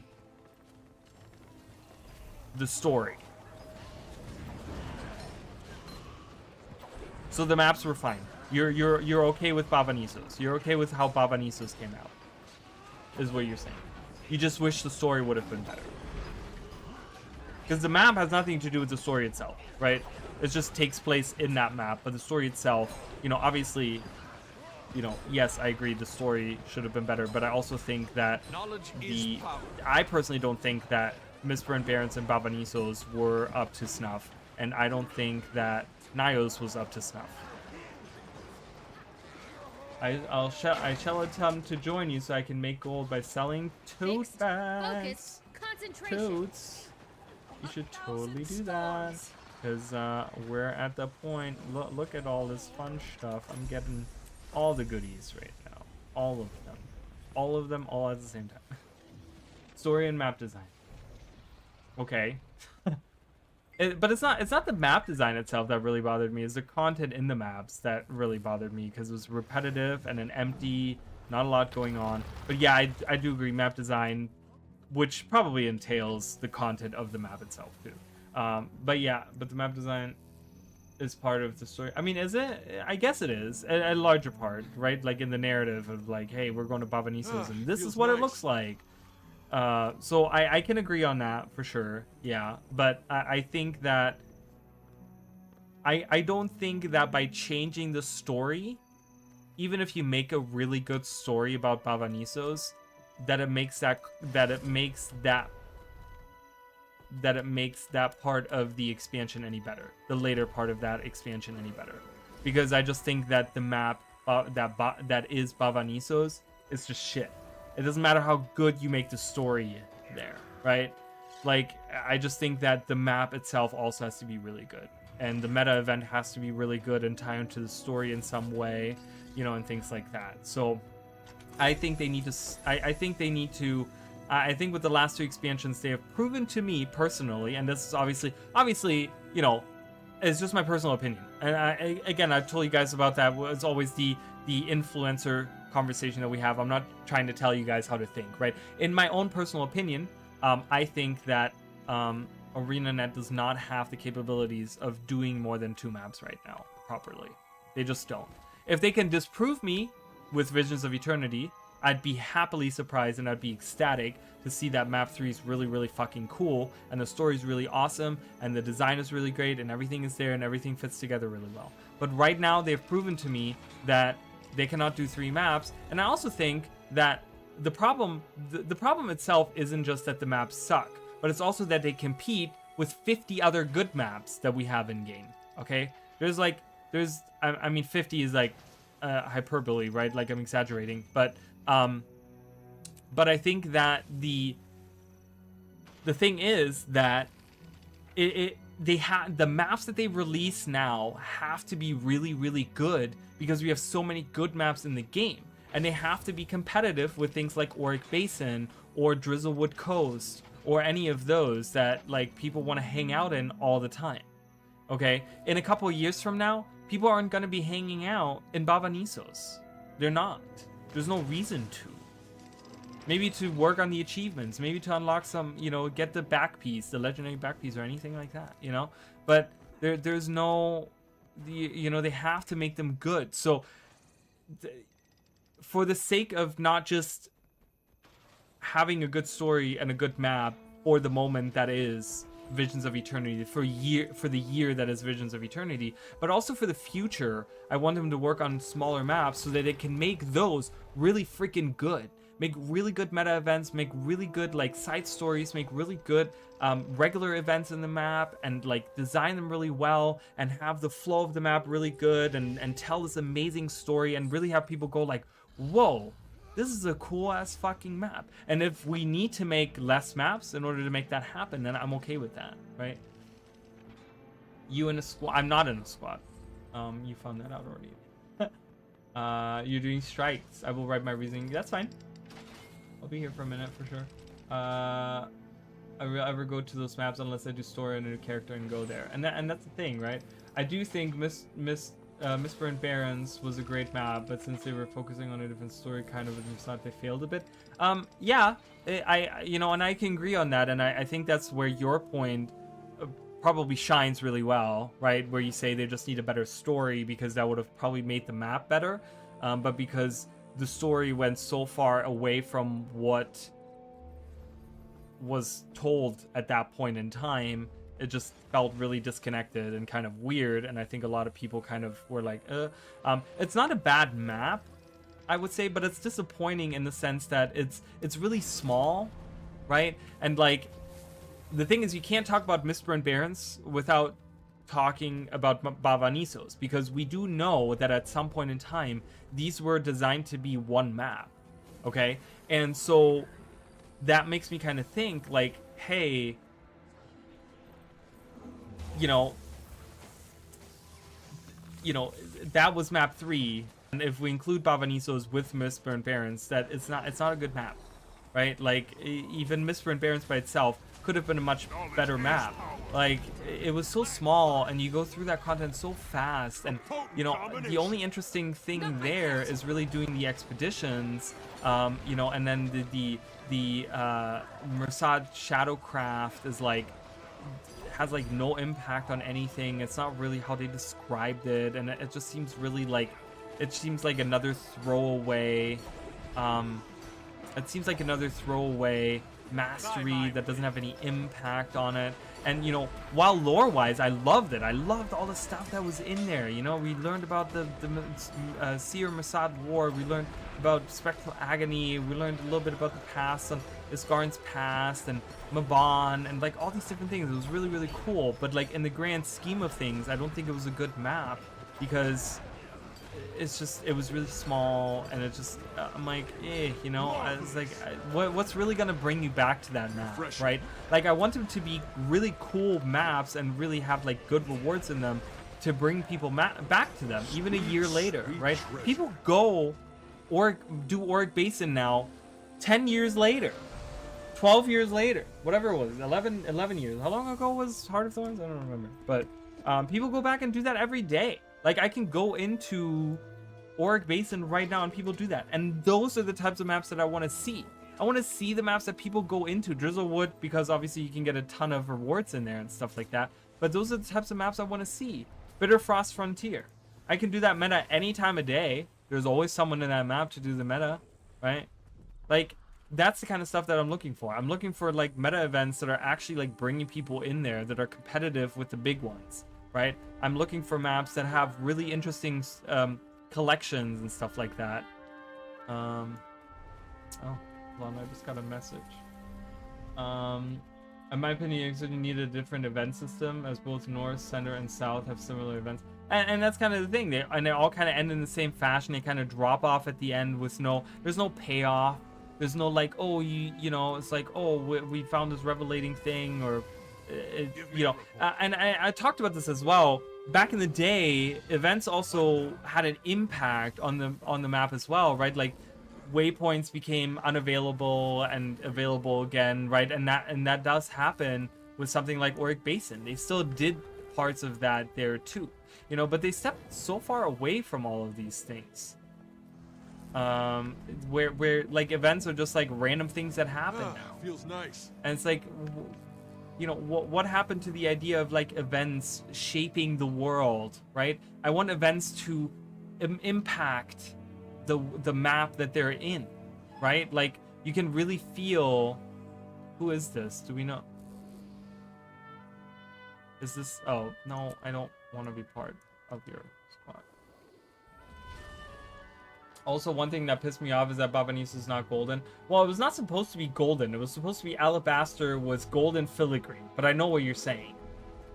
And that's kind of, I guess you could say that over 250 years, it's kind of like, and no Mersad haven't taken care of it. You could say it kind of lost its polish. It's weird because the way that Baba Nisus was originally described makes me think more of the Wizard's Tower than anything, which is kind of weird.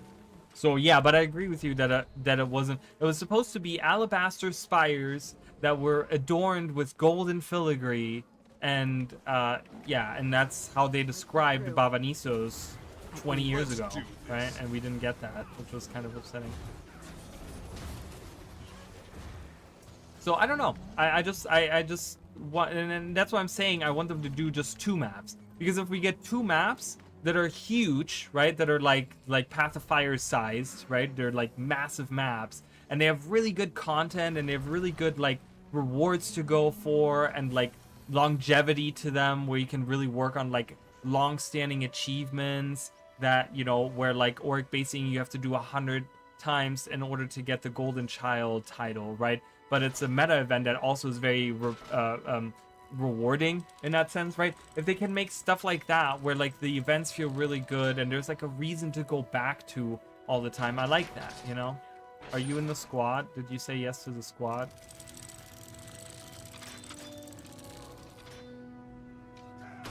You did say yes to the squad. It was described as the Golden City. Was it described as the Golden City? I just remember that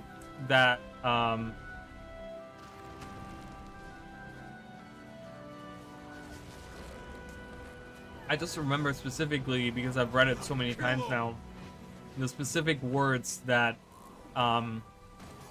Confessor Schessler in the story about Saul D'Alessio, where he talked to the group. This was before Guild Wars 1 even came out, where he talked about this is what Saul said. So I remember that, but maybe there's a description that I missed, which again, that would also suck because it's also not a golden city. So that's why with Hod, when they showed Tari, people immediately thought Mersat. Yeah, right. I think people were thinking that as well. Well, it was kind of like, because we knew there was a city of the Mersat out there, and we had never seen it. So some people thought, oh, maybe it's in the Maguma jungle. Maybe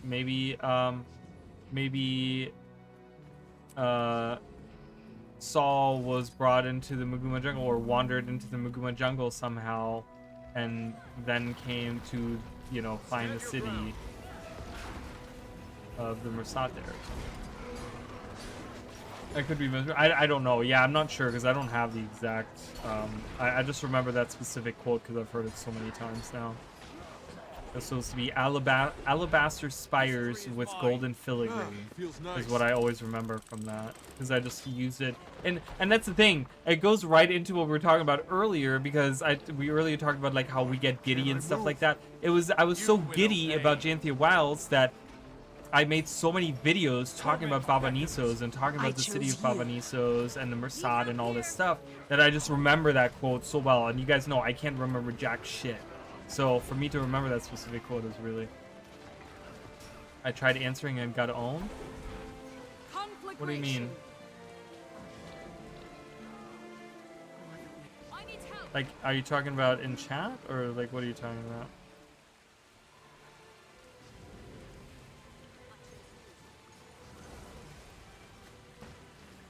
I have a message that I gotta look at, you guys. I don't know. I need this fight to be over. Oh shit, what's that? I have an important yes, I got tickets, you guys. Oh my god, I'm so close. Refreshing.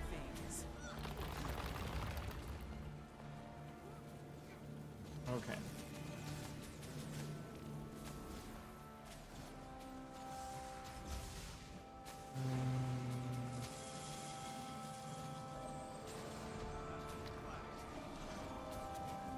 Oh, misfortunate I'm reading a typo. Another.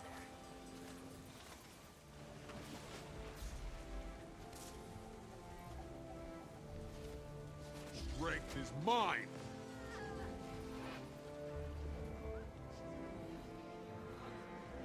But yeah, I'm excited. I know a lot of people are very disappointed, and they're kind of wary of the expansions and stuff, and I get it, right? Like I totally understand, but I think that people need to also see that ArenaNet, like whether or not we've seen the expansion or not, right? I think people need to realize, like, hey, we're getting 6 legendaries, right? This is the largest amount since End of Dragons has released, right? At one time, right?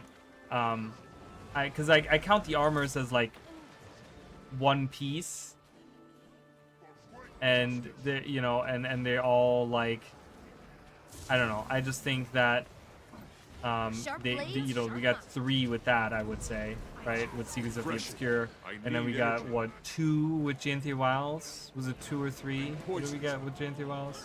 It was 1 back piece and 1 weapon, right? But we're getting 6 now, and you know that alone, combined with like some of the other things, like elite specializations are coming back. You know, all these things, you know, people need to realize. I think ArenaNet is kind of back on track a little bit of being where they were, you know, when feels nice. when Guild Wars was at the top. Are we ever gonna see more golden days of Guild Wars 2? I highly doubt it, but is it still something that's worth? I mean, I don't know. It's still a company I can stand behind, 100%.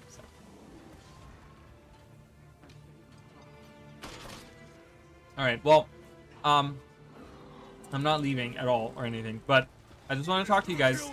So if you guys want to support the channel, which I would really appreciate, I do have partner links down below in the description.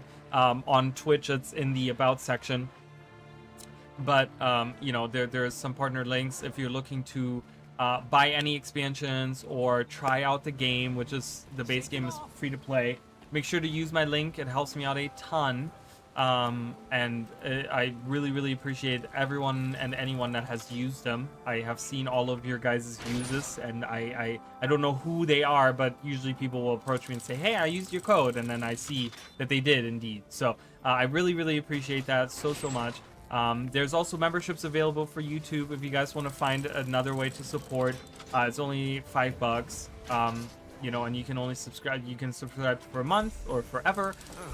You know, Emily has been subscribed for what, 2 years now or something, or been a member for 2 years, holding up that membership all by herself.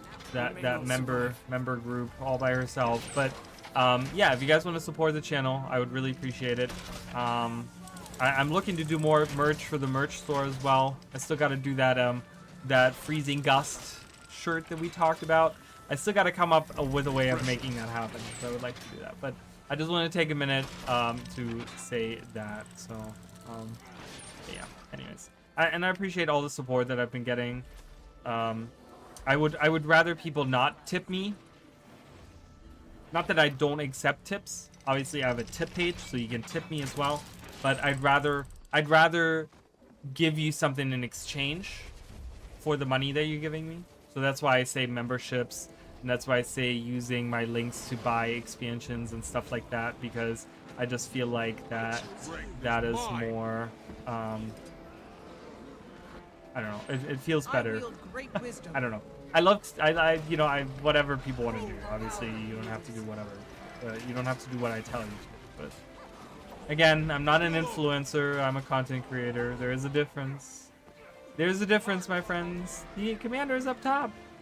Gotta go. You guys, we have to go.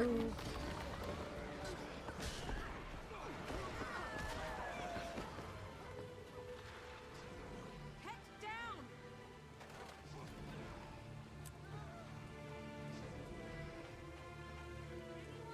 Such might. I'm coming. Out of the way. Yeah.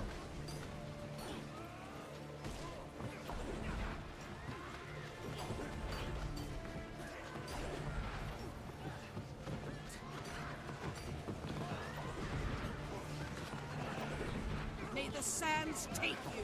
I'm ready. Are you? Lightning bolt. Rise and serve. I'm ready. Are you? Suffer. Advance. Okay. I needed to read this message. Marvelous.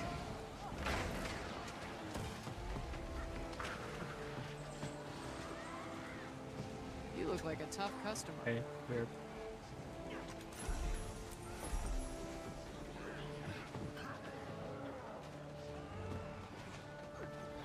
So apparently the partner communities all have the puzzle piece, but it's not been posted on Reddit. So someone was asking, I don't know if any of you guys are posters on Reddit, or people that know someone on Reddit, but apparently that puzzle piece has not been posted on Reddit yet. Apparently there's not been a post made about it. So all of the partner communities are talking about it, but there's no one actually have posted it on Reddit. That's pretty much the message that I just read. Ah, feels nice. Oh no, get up.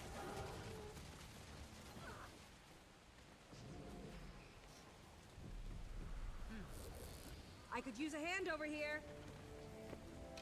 I tend to stay away from Reddit or post anything on Reddit because usually when I post anything, I try to post my videos many a times on Reddit, but anytime I do, I always get like shot down and people just hate me for existing and trying to make content. So I'm just like, I don't think I'm gonna post. I don't think I'm gonna use that anymore.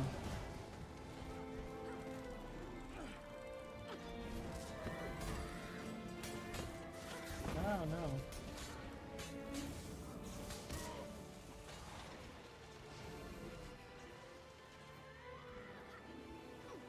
Ah, feels nice. Oh god, okay. There's a long comment.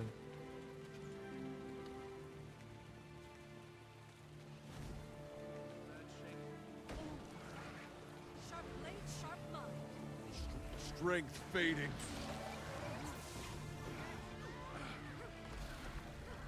Okay. Oh well, I have a comment that I have to answer. At some point in time, not right now. I hate Reddit as everyone has a hive mind there. I mean, they do, right? They do. I think, but that's, you know where that stems from though? And I don't think it's necessarily, yeah, I see your message on here. Was that, when did that pop up? Oh, like a minute ago. I was like, did I miss that message? Yeah, are you leveling? What level are you now? I don't even see. Give me energy. Where am I? I'm not even with my squad. Who am I hanging out with? I just like followed a group of. That was a I do that blast. all the time in World vs. World. I'm like, la di da. I'm like, look, there's people over here, and I'm like not even in my squad anymore. This is the Dusk. This is oh, who is this? This is the Dusk Guild that is running around, and I'm part of the. I'm just hanging out with them for a minute. It's fine. Well, I'm sure we'll reconvene at some point. But are you leveling? Where are you? I gotta see. Has to be a warrior, right? So is a berserker? No, you're not even level 80, so you're at core warrior right there. You're level 60. Well, I hope you're leveling. I hope you're getting some experience points. I guess they now give you just homes of knowledge. Okay, so. But yeah, so as I was saying, and by the way, earlier I did not reveal. Earlier I had a question for everyone, but I'll get back to that after I do this one thought after another. The Raleigh 1, 2, 3. That's how it goes. Not 1, 3, or 1, 3, 1. How it goes. So I think the Reddit mentality, like obviously Reddit already has a base mentality, but I also think that the Guild Wars 2 community in general has like a, they already have a like hive mind as it's. Like the Guild Wars community is so about, I don't know, like it's like either you're on board or you're not, and it's just kind of like, ooh, it gets rough with the, even with the Guild Wars community sometimes. I still love them, don't get me wrong, but there's times where I'm like, oh man, the Guild Wars community, they're a rough crowd sometimes too, because they don't entertain all of the theories. The thing is that, like, you know, I look at like theory videos of like Elden Ring and Dark Souls and stuff like that, and those people, they accept any random theory, right? Like they will accept any random stuff if you have a little bit of evidence. The Guild Wars community, unless you have like hard evidence, these people will like fight you. It's like, well, okay. Like sometimes, not all the time, but sometimes that does help. Strike's done, so I do think 4 maps are healthy, and honestly, and Arena can deliver beautiful maps. Now, I don't know if map designers and red designers are the same, but there seems to be a bit of discrepancy between map and event design. I mean, Babanisos was bad because the storyboard wanted the Titan to be moved to the city, and meh. Yeah, but then the content in it as well, and I don't think the map was designed that well either. So there was a lot of things wrong with it, I think, because it didn't even look like a city. It didn't even look like anyone lived in there. And then I don't know. It's just, I get what you're saying. I guess it's like based off of the story board and the idea of like that is where they wanted to take the story. So somehow the map designers had to make that work. So I get that too, right? So we can't fault them necessarily for having bad design because they were told this is what you need to do, and then they had to work on that, you know? So giving them more freedom probably ends up being a lot better, rather than giving them guide rails where they want something very specific. So yeah, I mean, I get that too. I just don't think that they have the ability. So having beautiful maps, let's take Jan 3rd Century, for example, is a beautiful map. I think it's designed really well. It looks awesome. I think it has a great atmosphere. I think it looks really good, but there's no content in it, right? So even if we can make beautiful maps, if we can't fill them with events, then it doesn't matter, right? So like I said, and they've proven, I think Nios is a beautiful map, but I just hate the way that the content on it is designed. I don't think it's intuitive, and I don't think that it works really well, right? So, you know, and it's also very repetitive. Again, it's like all the kind of samey things, and the lore of, they kind of retcon some of the lore on Cryptos anyways, which was kind of shit, but you know, which kind of makes me dislike that map even more. But nonetheless, I just think that, you know, Jan 3rd Century is, I think, a great example where it's like the map is beautiful and I love it, but the content is shit. So if that's the kind of maps that we're getting for 3 and 4, that's what I'm trying to say, right? Like, even if we have beautiful maps, they can make amazing maps, but I want them to be able to make beautiful maps and fill it with great content too, right? Like, that's what I want to see for Guild Wars. So that's kind of my thought behind that. But yeah, earlier I was talking about, and now that there's more people here, again, maybe I can raise this question again. So this is a question that goes out to chat. The idea, so Bavanisos was warded off by Maban. Okay, but there is another instance in the story of Guild Wars 2. There's another instance where something very similar has happened, and I really like that there's like a little bit of a continuity where this idea of having this ward like that exists, and it's something that is more common than just like, oh yeah, it's just like a random thing that Maban did, but it was something that already exists in the world of Guild Wars and existed in the world of Guild Wars before Bavanisos. So can anyone tell me what that is? I need energy. Is my question. That other instance of having something warded off like that.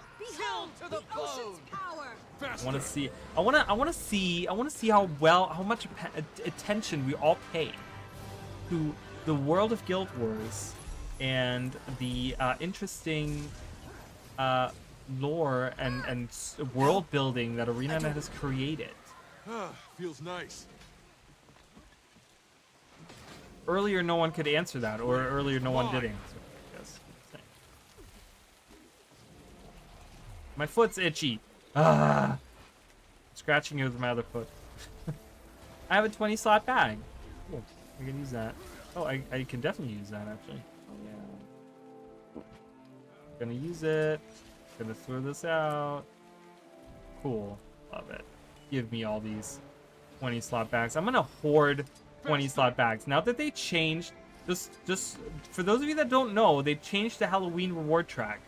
I don't know if this happened last year or when, but they give way more presents now, and they give they give you a 20 slot bag. So the question is, Bavanisos was warded off, right? The island that Bavanisos was on was warded off by Maban, right? And was hidden away with this probably like a mesmer, you know, magic or whatever.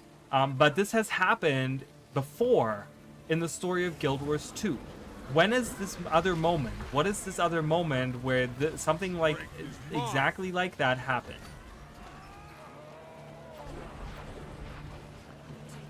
I want to see if we're all like, because to me, that whether it's coincidental or done on purpose, but that creates it has this like interesting world building moment to me, where I'm like, cool, this was something that we've already seen before, and it's now being used again, and that was cool to me. I really like that. So I'll revive you soon. I wanna see. Like, not that it's exactly the same way, but like in a similar way. Okay, in a very similar fashion. Advance. Omnitas, well, think older. Think much further back. But yeah, Omnitas is probably a good one as well, right? Like, Omnitas, I mean, you know, Omnitas is probably still warded off, right? Like, we get to go there because we know, like, we're part of, you know, all that, but it probably is still part of, like, being warded. But I think you're switching for something prior to. I am, yes. It is older. It's older than, it's like, it's older than the more recent expansions. Where, yes, that could have been world building, but it's kind of cool that they have these like two instances very far apart in the story that kind of have like the same idea behind it. That kind of created like world, like to me that's world building, right? Where it's like, oh yeah, this happened before. We've had this happen before. Can't breathe. Oh my god, 24 stacks of burning. Jesus. Get the heck out of here. Shield. Give me time to think. I'm giving you time. No worries. If you can think of it, I'd be impressed, because it's randomly something that popped into my brain as I was making today's video, and I was like, oh man, that's kind of cool. I didn't really want to bring it up because I was whatever, but now I'm like, man, this is actually kind of cool.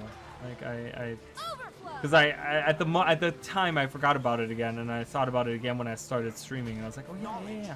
I had that thought earlier. Feels nice. And it's not, I would have to go back and see exactly how the wording is, how the wording was for that first event when that happened, to see if it's exactly the same way, but it's in the similar fashion. So think in the same idea and in the same realm, but it's, to give it a little bit of a hint, it is something that we actually physically see. It's not such as something we're told about, but it's something that we physically see. That's a little bit of a hint. So you don't have to think about it like every lore book ever or whatever, but it's something that we actually physically, in the story of Guild Wars 2, we actually see this. Knowledge is power. Knowledge is power. This little fun little, you know, kind of seeing if people are like on the same wavelength as I am. Taria was somewhat warded off until the egg emerged. Great justice. Refreshing. Yeah, I guess, right? But the thing is that Taria was still like visible, but I'm talking about like warded off in the same sense where we can't see this thing anymore, and it's warded off in that sense. So think of something that either disappeared or reappeared, you know, that like warded off and it disappeared, or the ward fell and it reappeared. Think of something like that.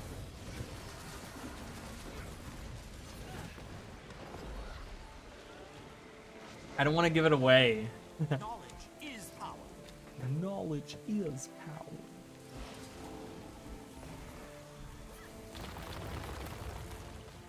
But you're getting closer because you're creeping further into the past, which is really nice.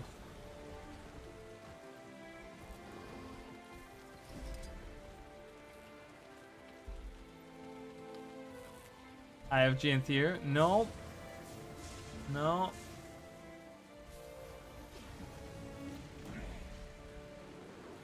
I'll give another hint. Even older than when the Eye of Janthier appeared in Guild Wars 2. even older than that. Ah, I can claim this. Yeah.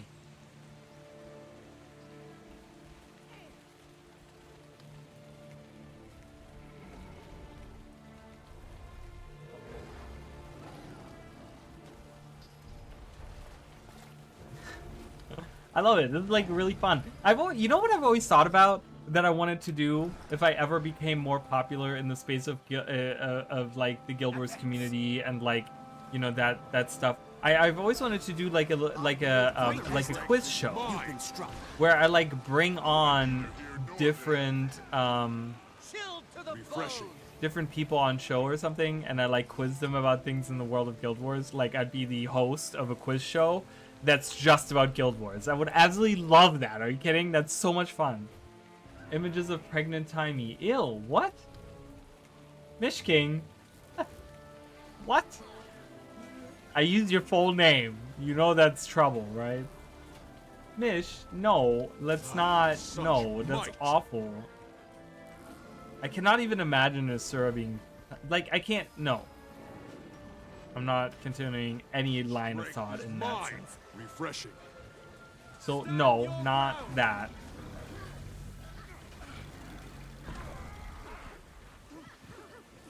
Rebound. Faster.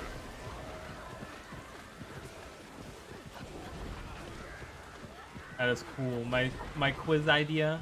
My quizzy idea. I've always wanted to do that. I've always wanted to, but obviously, like, you know, I don't know. For those of you that are newer to the channel, you guys don't realize the horrible past that I've had with trying to do like partner up with other content creators. Oh my god, you guys, it's just been horrible. Because I've been like running after all these people, trying to do like co-ops and partnerships and whatever with people, and like it just doesn't happen for me. And then now I feel like I'm at a point where I'm not even popular enough or big enough to really ask that anymore.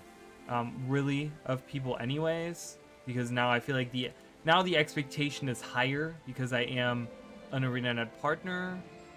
So I don't know. I've kind of given up on that.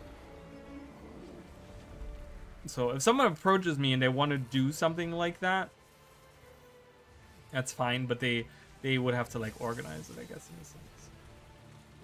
I would totally still 100% love to do that.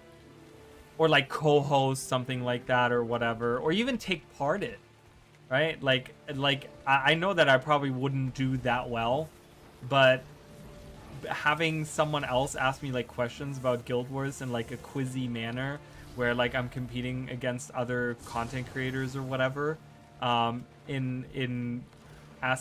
answering these really hard questions, like it would be so cool. I would have such a good time. Even if I lost, even if I got everything wrong all the time, I would just like be like, wow, I gotta go back and study my wiki article. I wield great wisdom. Freaking hilarious. But I mean, you know, it's the thing is the interest in the Guild Wars lore hasn't really been there in the last few years, and a lot of people have kind of stepped away from that over the years.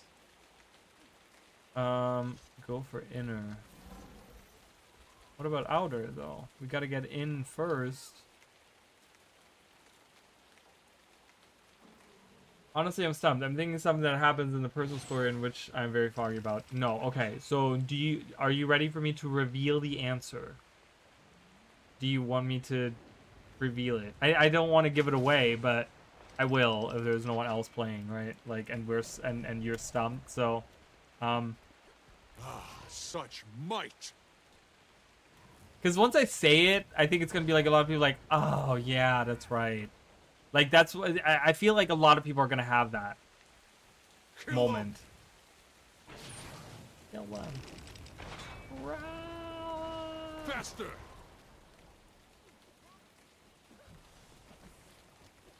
My headphones are failing me again. Really annoying. No. Oh, I just open Bluetooth, please. Ah, There we such go. might. No. Okay. All right. I won't give it away. I'll give you more time.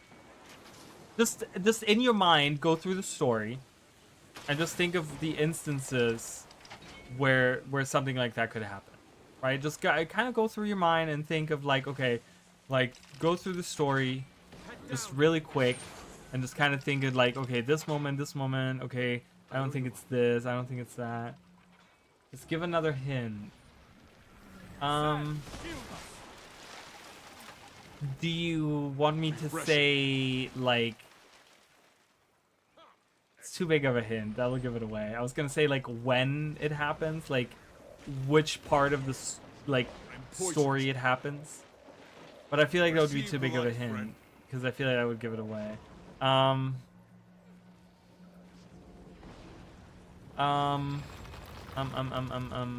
What's a hint that I could give?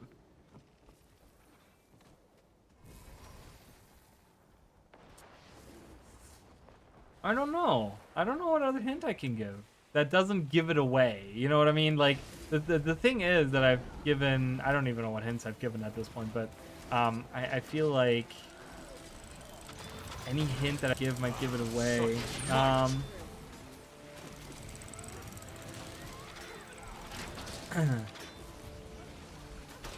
It has loosely to do with something that we've talked about today. It's not, that's probably a really, that's kind of a horrible hint. But again, I don't want to give it away.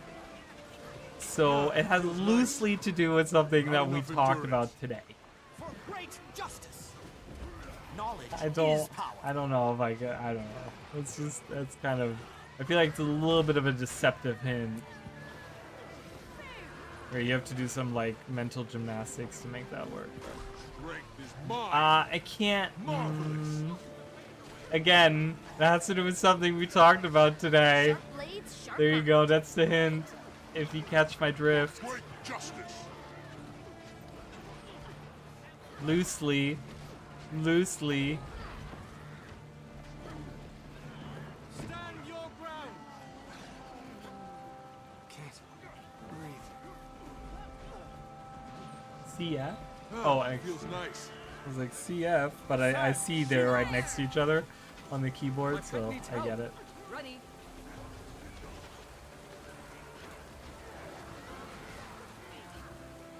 Rebound. Through. I wield great wisdom. Nothing can save you. Rebound. Time and space are my allies. You're welcome. I know it's the best hint ever. I totally get that. Rebound. I want someone to figure it out because it's not that crazy. It's just I think that's a part of the story that not a lot of people think about. At any given moment, it was significant at the time. By my will. It kind of fell off of significance by the end of that story, I was in some where it deep wasn't trouble. really that. Oh, I have a really good hint. Okay, I have a really good hint. Rejoining the fight. How do I word this to not give away too much? Sand, shield us. I'm lacking. The open world. Attack. I'm ready. Are you? Receive the light, friend. Stand your ground. It doesn't just happen in an instance, or it does happen in an instance, but I'm saying like the actual thing isn't just in an instance. Liberation. Wash the pain away. Over here. Ah, feels nice. Maybe. I guess that's a hint. The pale stag? No, that's too far back. Go a little bit further forward. Head down. The pale stag wasn't warded either. I don't think. Stand your ground. It was like worded like the Sylvari were. But it is Sylvari related, okay? Attack. It's Sylvari adjacent related or whatever. Ooh, another hint. It's not just the Sylvari. There is another race that's involved. And that's the only hints I'm gonna give because I feel like that's gonna give it away. Okay, that's a really good hint. That last one I just gave is a really, really good hint. It's not just the Sylvari that's involved.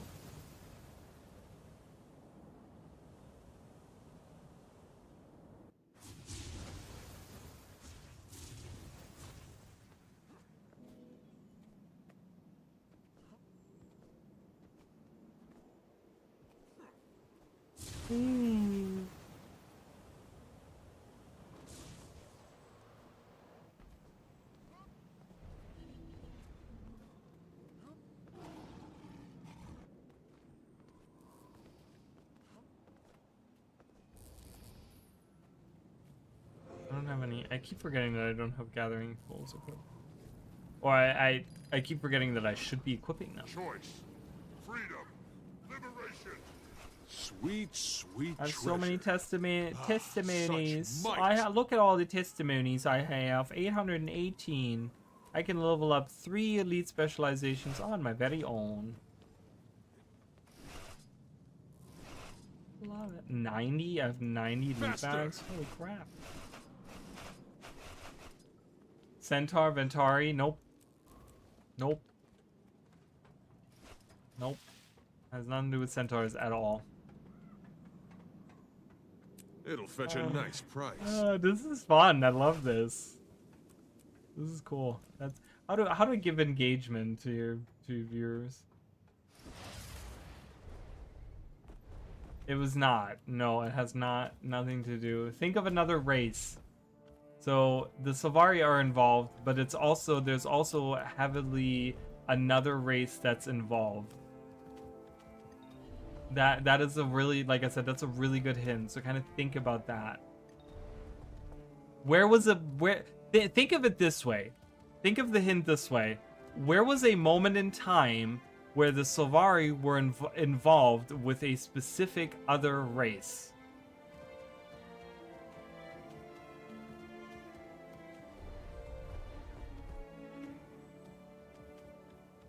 Like, you guys are gonna get it. I know you can do it. I know you guys. I know you guys know this shit.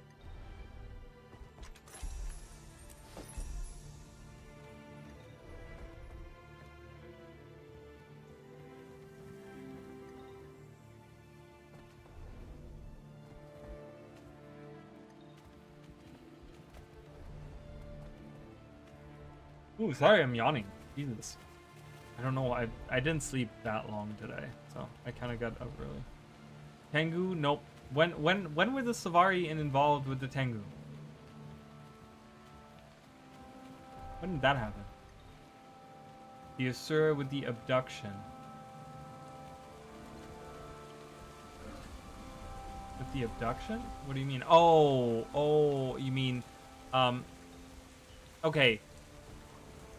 To expand on the hint, they were allies. The Sylvari were allies with this other race.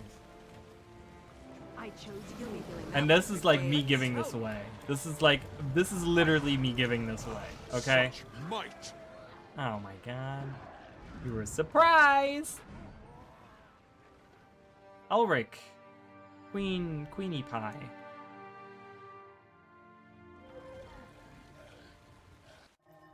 And that is me almost giving that away. If you guys can't get it off of that, I'm very disappointed, alright? Come on. That's a great hint. When was a time where the Sylvari were allied with another race? That is a hint that almost gives it away. It's literally just me handing it to you on a silver platter.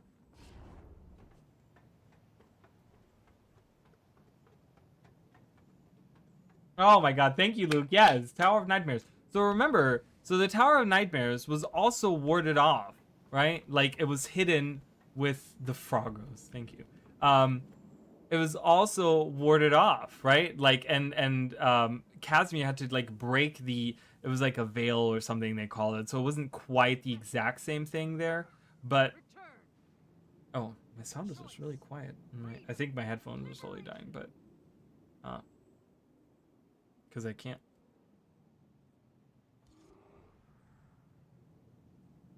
I don't know. But, yeah, so it was the Tower of Nightmares. Because the Tower of Nightmares was also, like, warded off, right? No one could enter it, and you know, there was something in the middle of the lake, right? And Casimir was like, wait, there's something here. There's like an enchantment, I can break it. So it was probably like a weaker version of that, right? It was like a weaker version of that same enchantment that Mabon used, but it was also like a mesmer enchantment, right? Which is kind of cool to think that there was the same. Mabon was a mesmer, right? Yeah. So it's kind of it's interesting that there's like this weird world connection. Like I said, I don't know if they did that on purpose, right? Or if that, but to me, that's kind of, there's like a really cool like continuity, weird like world building thing where it's like, yeah, we have seen this before. We've seen something being warded off before, and that was the Tower of Nightmares. It was much smaller than the island, and it was probably a much weaker ward, right? Because Casimir could just like undo the magic, right? But it revealed this giant tower that was in the middle of the lake. You know, that was kind of cool. So, yeah. So that is what I was talking about.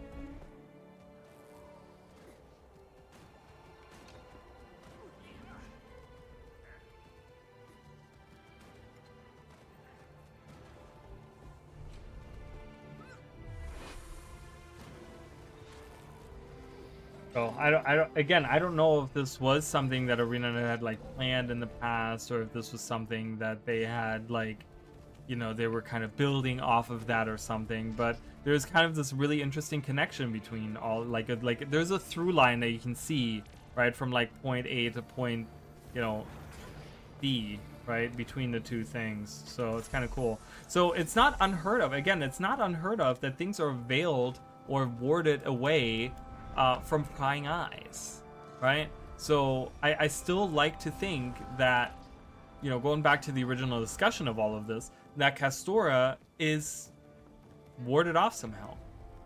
All right, I'm gonna go with Elric over here, Elric Queenie Pie or whatever. I'm gonna leave. Can I join the squad? Wait a minute. Can I? That's whatever. Casimir did alone reveal the tower. She did. Did I say differently? Yeah, she revealed the tower.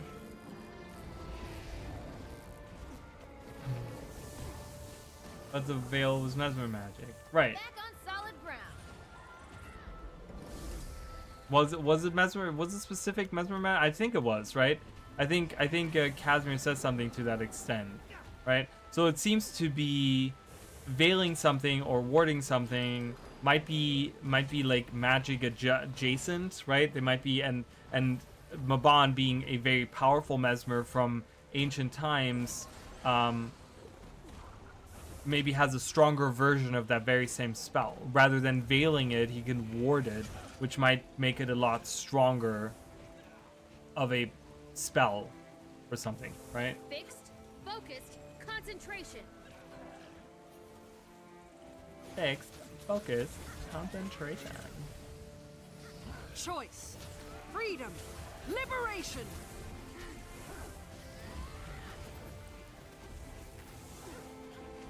No, yeah, no, that's not what I was saying. No, I was just saying, You'll be feeling that I don't one for know, days.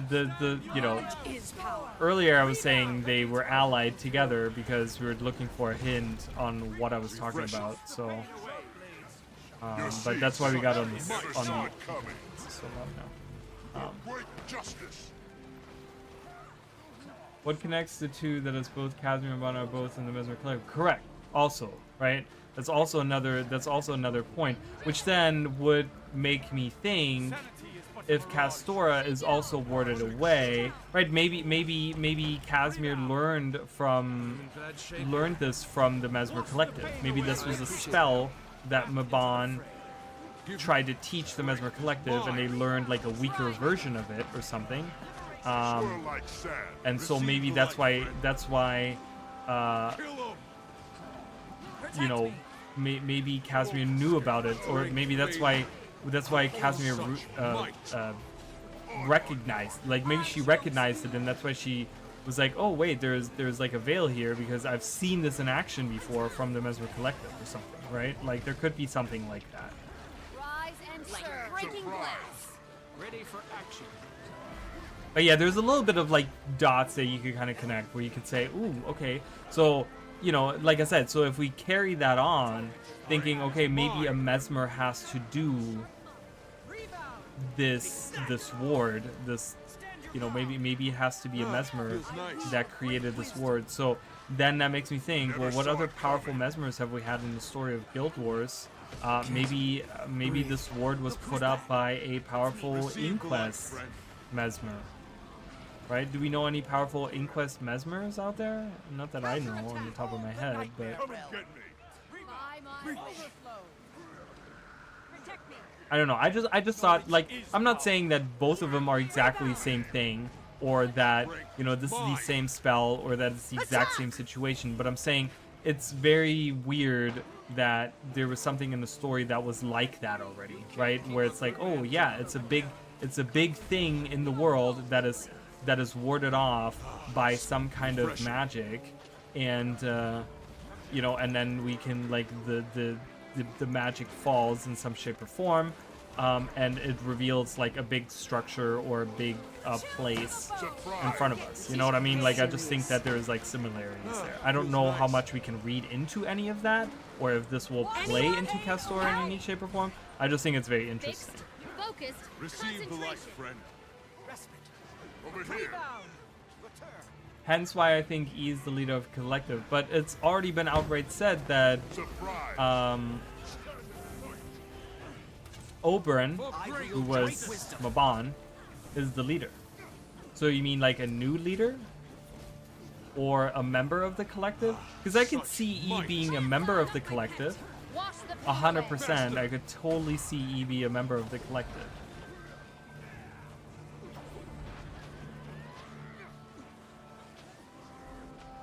Feels nice. Not to mention, who knows how long the Inquisitor has actually been on Castora, could have just been hidden because of technology. And that's another thing, right? Like, we don't know, because obviously the Inquest has been on Castora for a long time.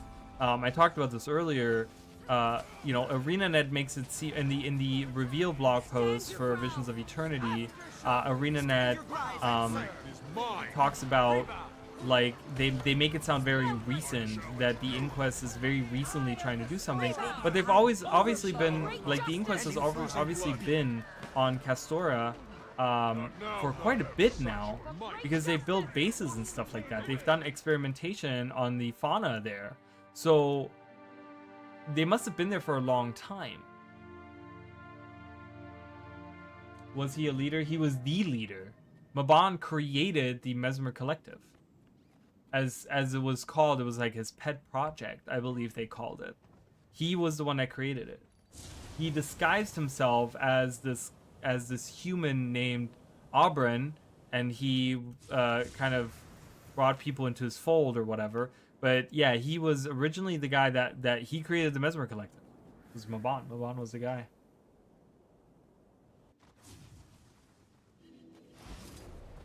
If that's what you're asking. I'll be right back, you guys. Give me 1 second.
sound still on? Oh, it was. I thought I turned it off. Hold on, guys. I thought I muted myself. I guess not. Wasn't it Adelaine Barrington? It was not. I think she was part of it. But she, and I can actually, here, let me see. Let's see. Because the reason why I know this is because I was just on the page there. But yeah, Mish, I'm sorry, I didn't mean to ignore that, but yeah, I did. Oh, yeah, it's up. Okay, perfect. The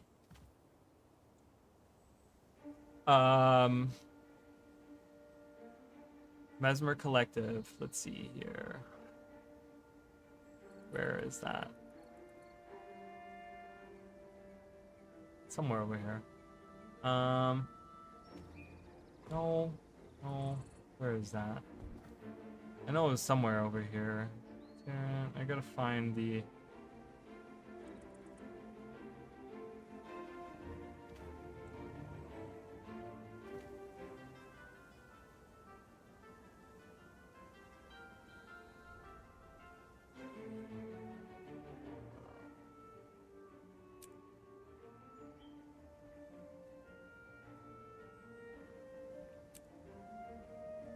Inner Council. They're both, yeah, so it says right here he was one of the founding members. I read something earlier that said like that it was kind of his pet project. I don't remember where I read that, but is that in here? Let's see. There's a group by slaying the Mersat ambushers. Described as a passion project for Mabon, and that she had seen him without his mask. So that's kind of what I was talking about. Yeah, so he was one of the founding members of the Mesmer Collective.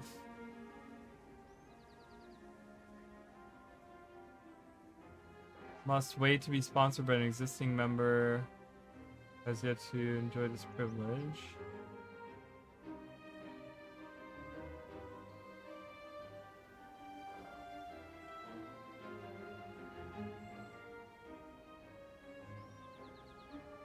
I'm just reading through this. It's shrouded in mystery.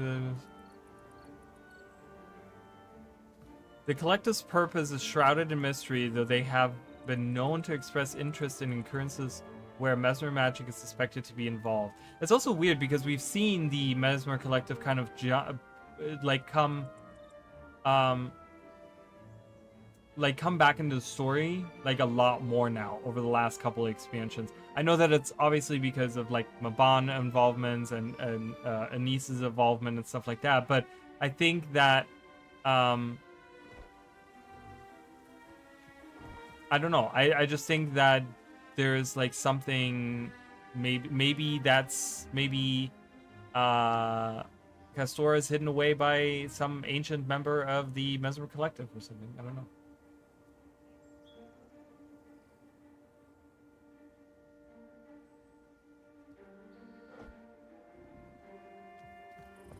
Original inner council member.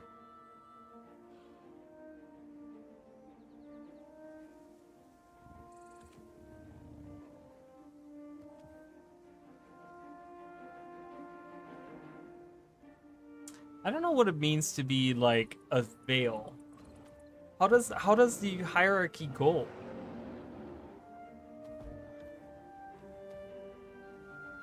Does it go like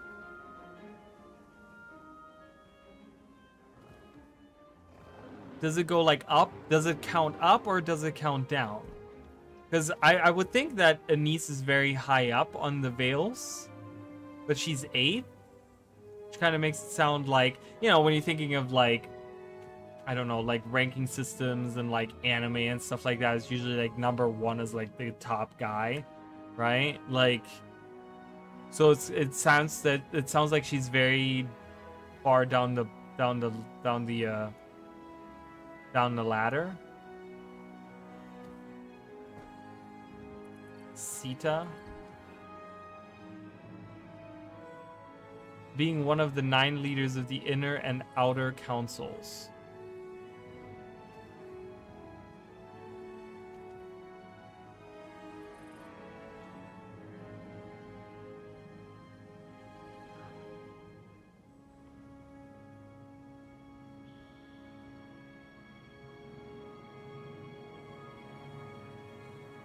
First veil, second veil. Yeah, it's kind of weird, right? I enjoyed the quest with the little girl playing tricks on that Sylvari Mesmer. Yeah, it was great. I love that. That was one of my, like, I really enjoyed that whole. I did that like a year after it came out, but I really enjoyed it. Yeah, so it's kind of strange because we don't know much. We don't know because there's inner and outer. And it's so weird. There's so much to the Mesmer Collective that we don't know. You know, so it kind of makes me think like, what else could they be hiding, right? Like, could they be involved with Castora in some shape or form, right?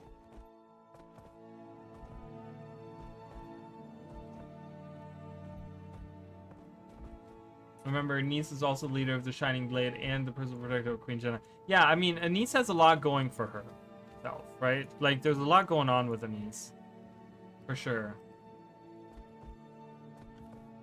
I'm gonna let participation run out too.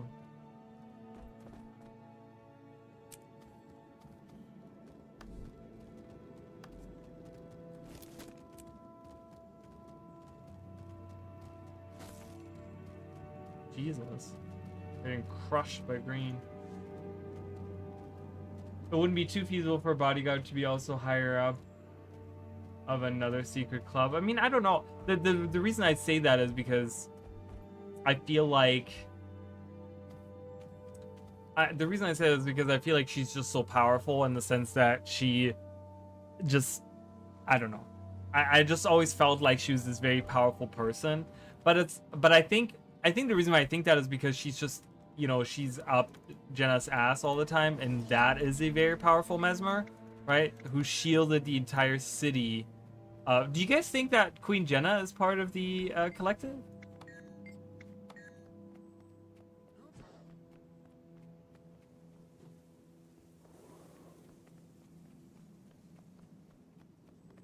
That would be interesting, having a queen be part of the Mesmer collective. What is going on there?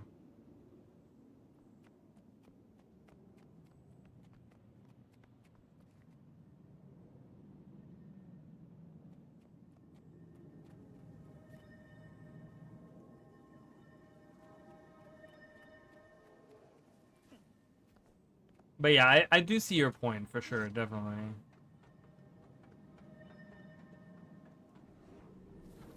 So I don't know, but you know, we can sit here all day and like kind of theorize on all kinds of things. I'm trying to see if like someone has come up with something interesting.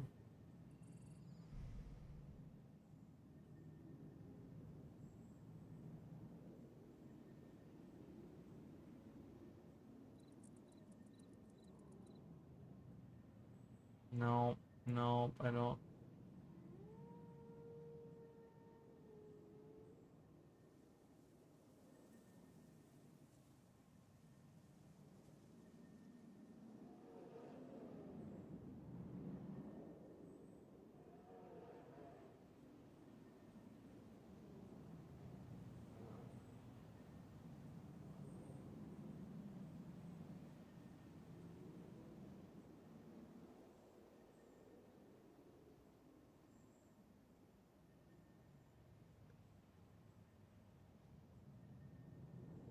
Jenna is the world's most powerful Mesmer. She could be part of it. I mean, she is very powerful. It would make sense for her to hide it. However, her being a higher up in the secret club kind of also derails her from Crichton politics. I mean, maybe it does. The thing is, we don't really know to what extent, like, being part of the Mesmer collective, like, how involved you have to be in those things, right? I'm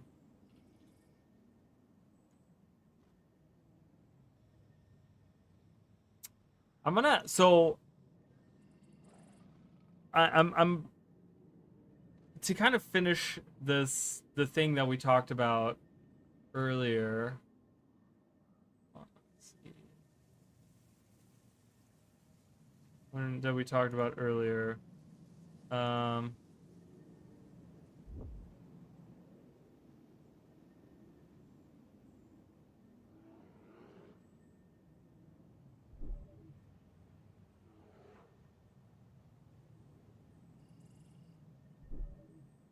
want to bring up the map again.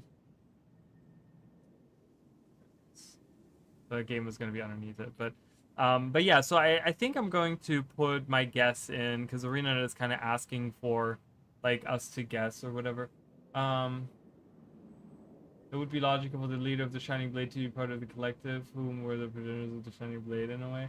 I mean, I guess, right? Like in a way, they kind of, because it was like human centric.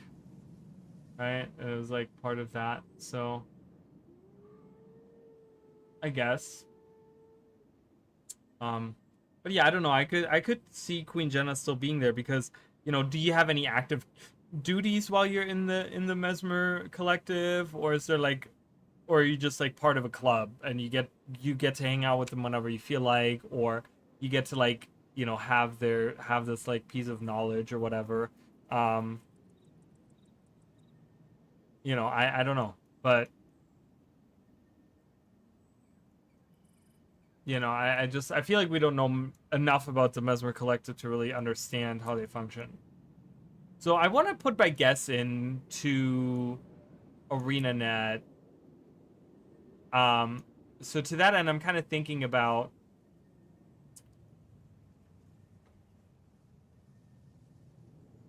you know, like I said, I don't think Castora is on the world map.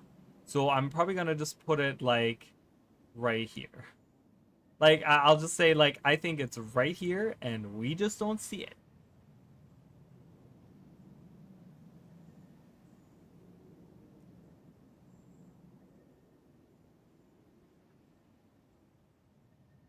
There.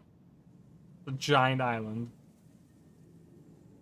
I mean, if you're thinking like this is one map, right? And we're trying to do 3 maps.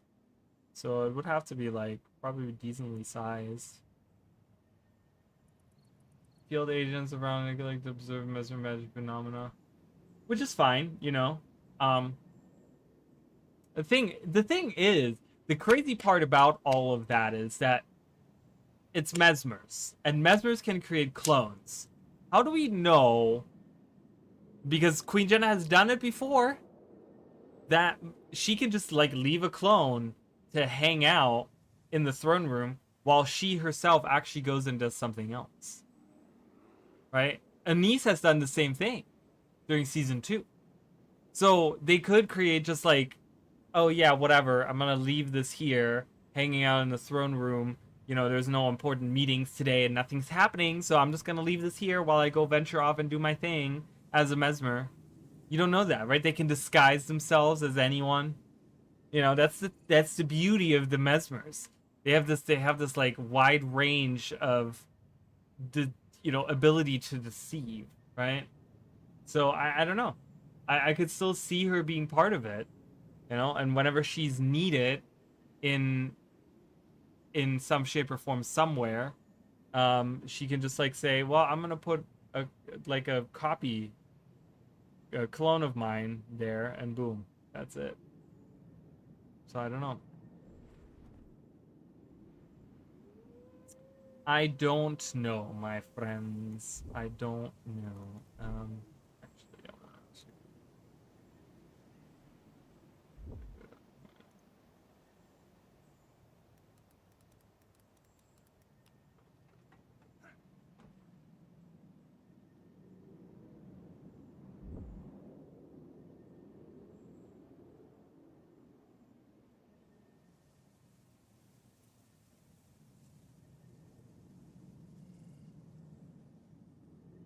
So I'm probably gonna head out in a second, you guys. Yeah, but the clones aren't shadow clones.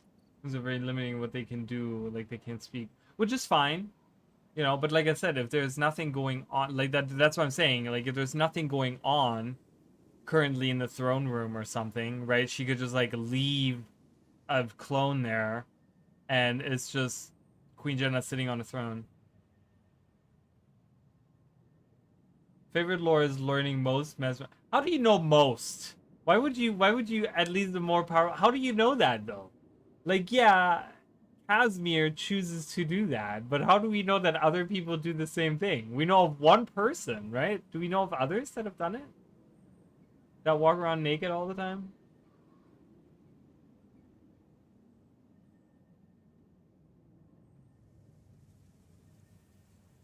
I don't know.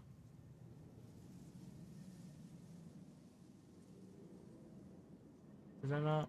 What the heck? Wait a minute. Did I not just save it? Where did you save it to? Okay. It's not showing up in that folder. There it is.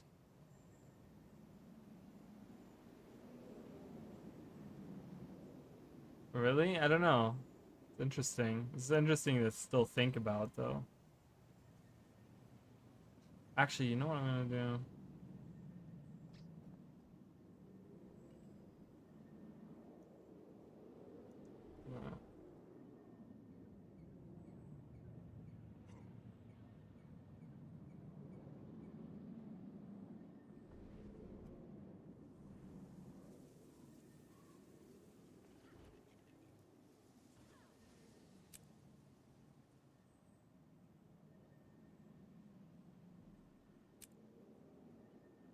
Really? I didn't know that. I mean, if that's actually like dialogue that exists out there, would be kind of crazy.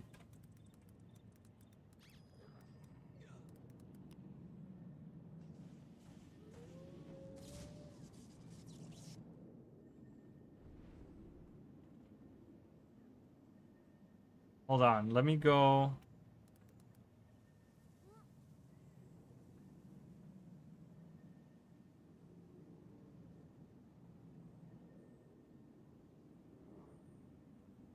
Okay, so it says right here on the trivia, it says on her,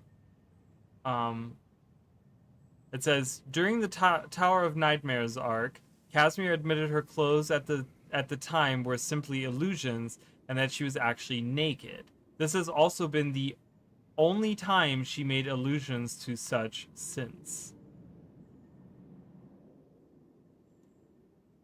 And the exact dialogue is Marjorie says, how'd you get out of all that without a single smudge or smear on your dress? And Casimir says, it's not a dress, it's an illusion. You think I'd take my best dress into a place like that? And Marjorie says, an illusion? You mean you're... And Casimir says, naked. Is that a problem?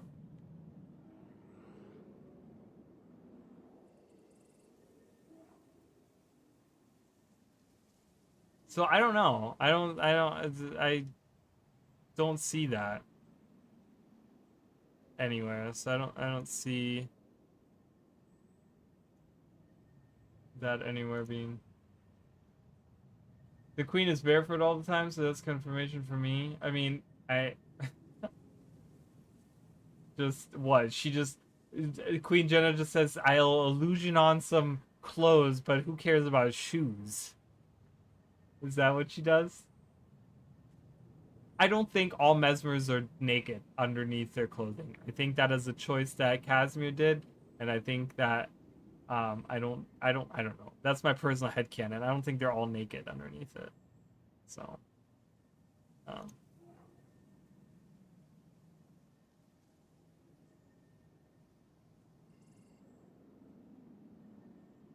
weird, because Anise I find to be more powerful mesmer than Casimir, and her clone wouldn't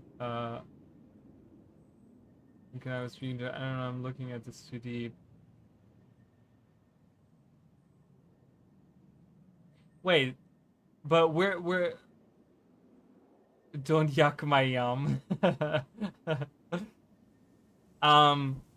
But wait, we're not saying that Casimir's clones could talk though. We're not saying that. So I don't know.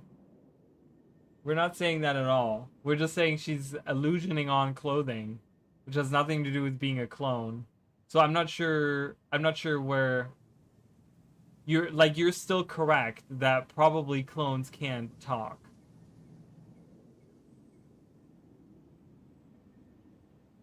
We have said nothing to like disprove that at all. So you're still right. I think you're correct. Like the only time we've really seen that is when Canuck tries to talk to her and she just she like hums away. Yeah. No, you're still correct. Like I still think that maybe there are powerful mesmers out there that can make clones of themselves that can talk. But anytime we've seen it, it's just like mesmer clones can't talk, right? But I still think that as the queen, right? She's the queen, so she kind of can do whatever she wants to in a way. So if she's sitting on the throne in the throne room and she doesn't respond to someone talking to her, then they're just like, okay, I'll talk to you later, right? Like where they just kind of whatever, So I think she could still do that. I think there's still like a possibility that Queen Jenna can hang out and do whatever she wants while there's a clone sitting on her throne, right? How far she can go from that point is a different question, right? Because when you have a clone, I mean, now they have the watch nights, so they could technically like just, or they could even have like they could have a niece staying in the throne room, creating a clone of Jenna on the throne, and then Jenna being off doing whatever. Right? They could do that too.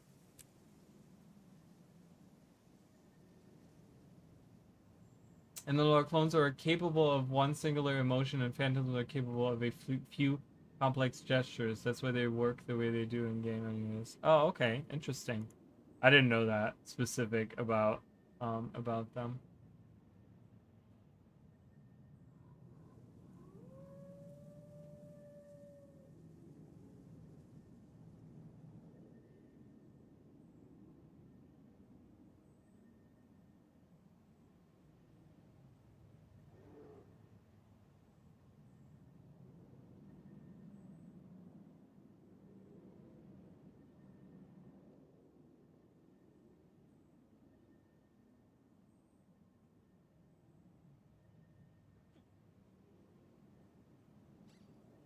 Yeah, I didn't know that either. Unsure on the actual practicality of it in story.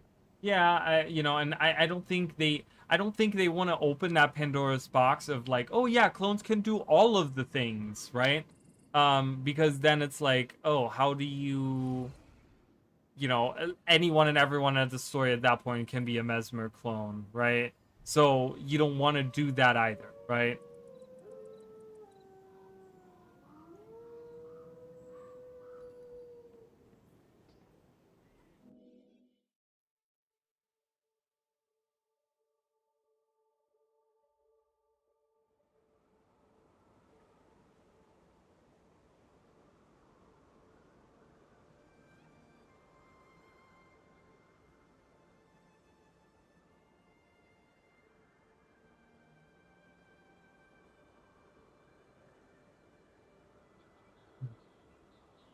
All right, so I think I'm gonna head out, because I'm really hungry.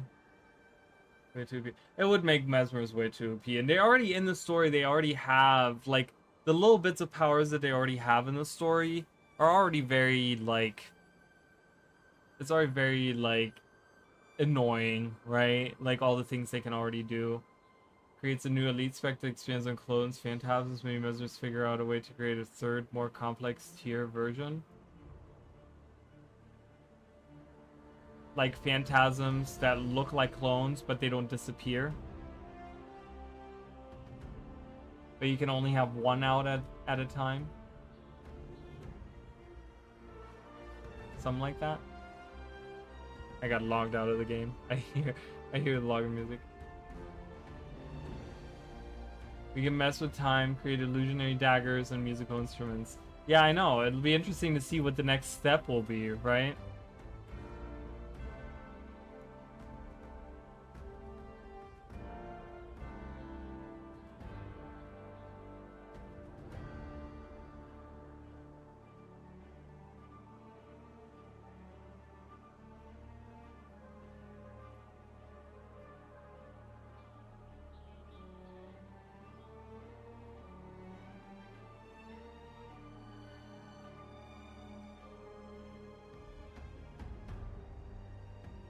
I gotta look at the piece of evidence again.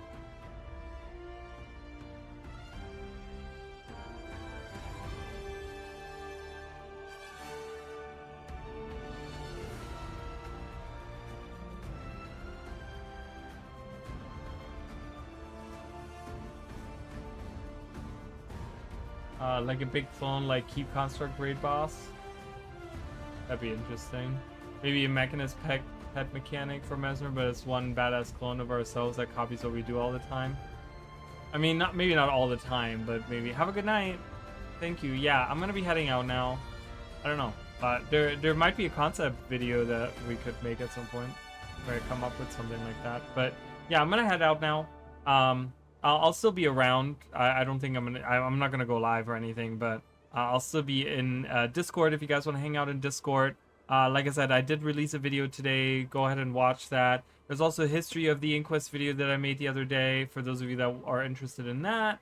If you want to support this, the channel, there's links down below if you guys want to do that. There is my partner links. There is, sponsored by ArenaNet.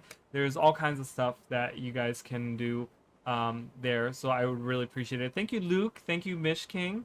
There were other people here earlier, I think. And I'm sorry I forgot if there was anyone in there. There was someone earlier that was talking and I forgot the name. I'm really sorry about that. But I still appreciate it. Thank you. Just because my brain, I can't remember anything ever. So I apologize. But anyways, thank you guys so much. And yeah, let the theories of where Castora is. Make sure, hit that like button. Make sure to join the Discord to theorize a little bit more on where Castora could be. And get to see the other puzzle pieces, because I think ArenaNet is going to give them those puzzle pieces to the partners rather than revealing those themselves. So make sure that you're part of some kind of community there that you can see them and theorize. And yeah, anyways,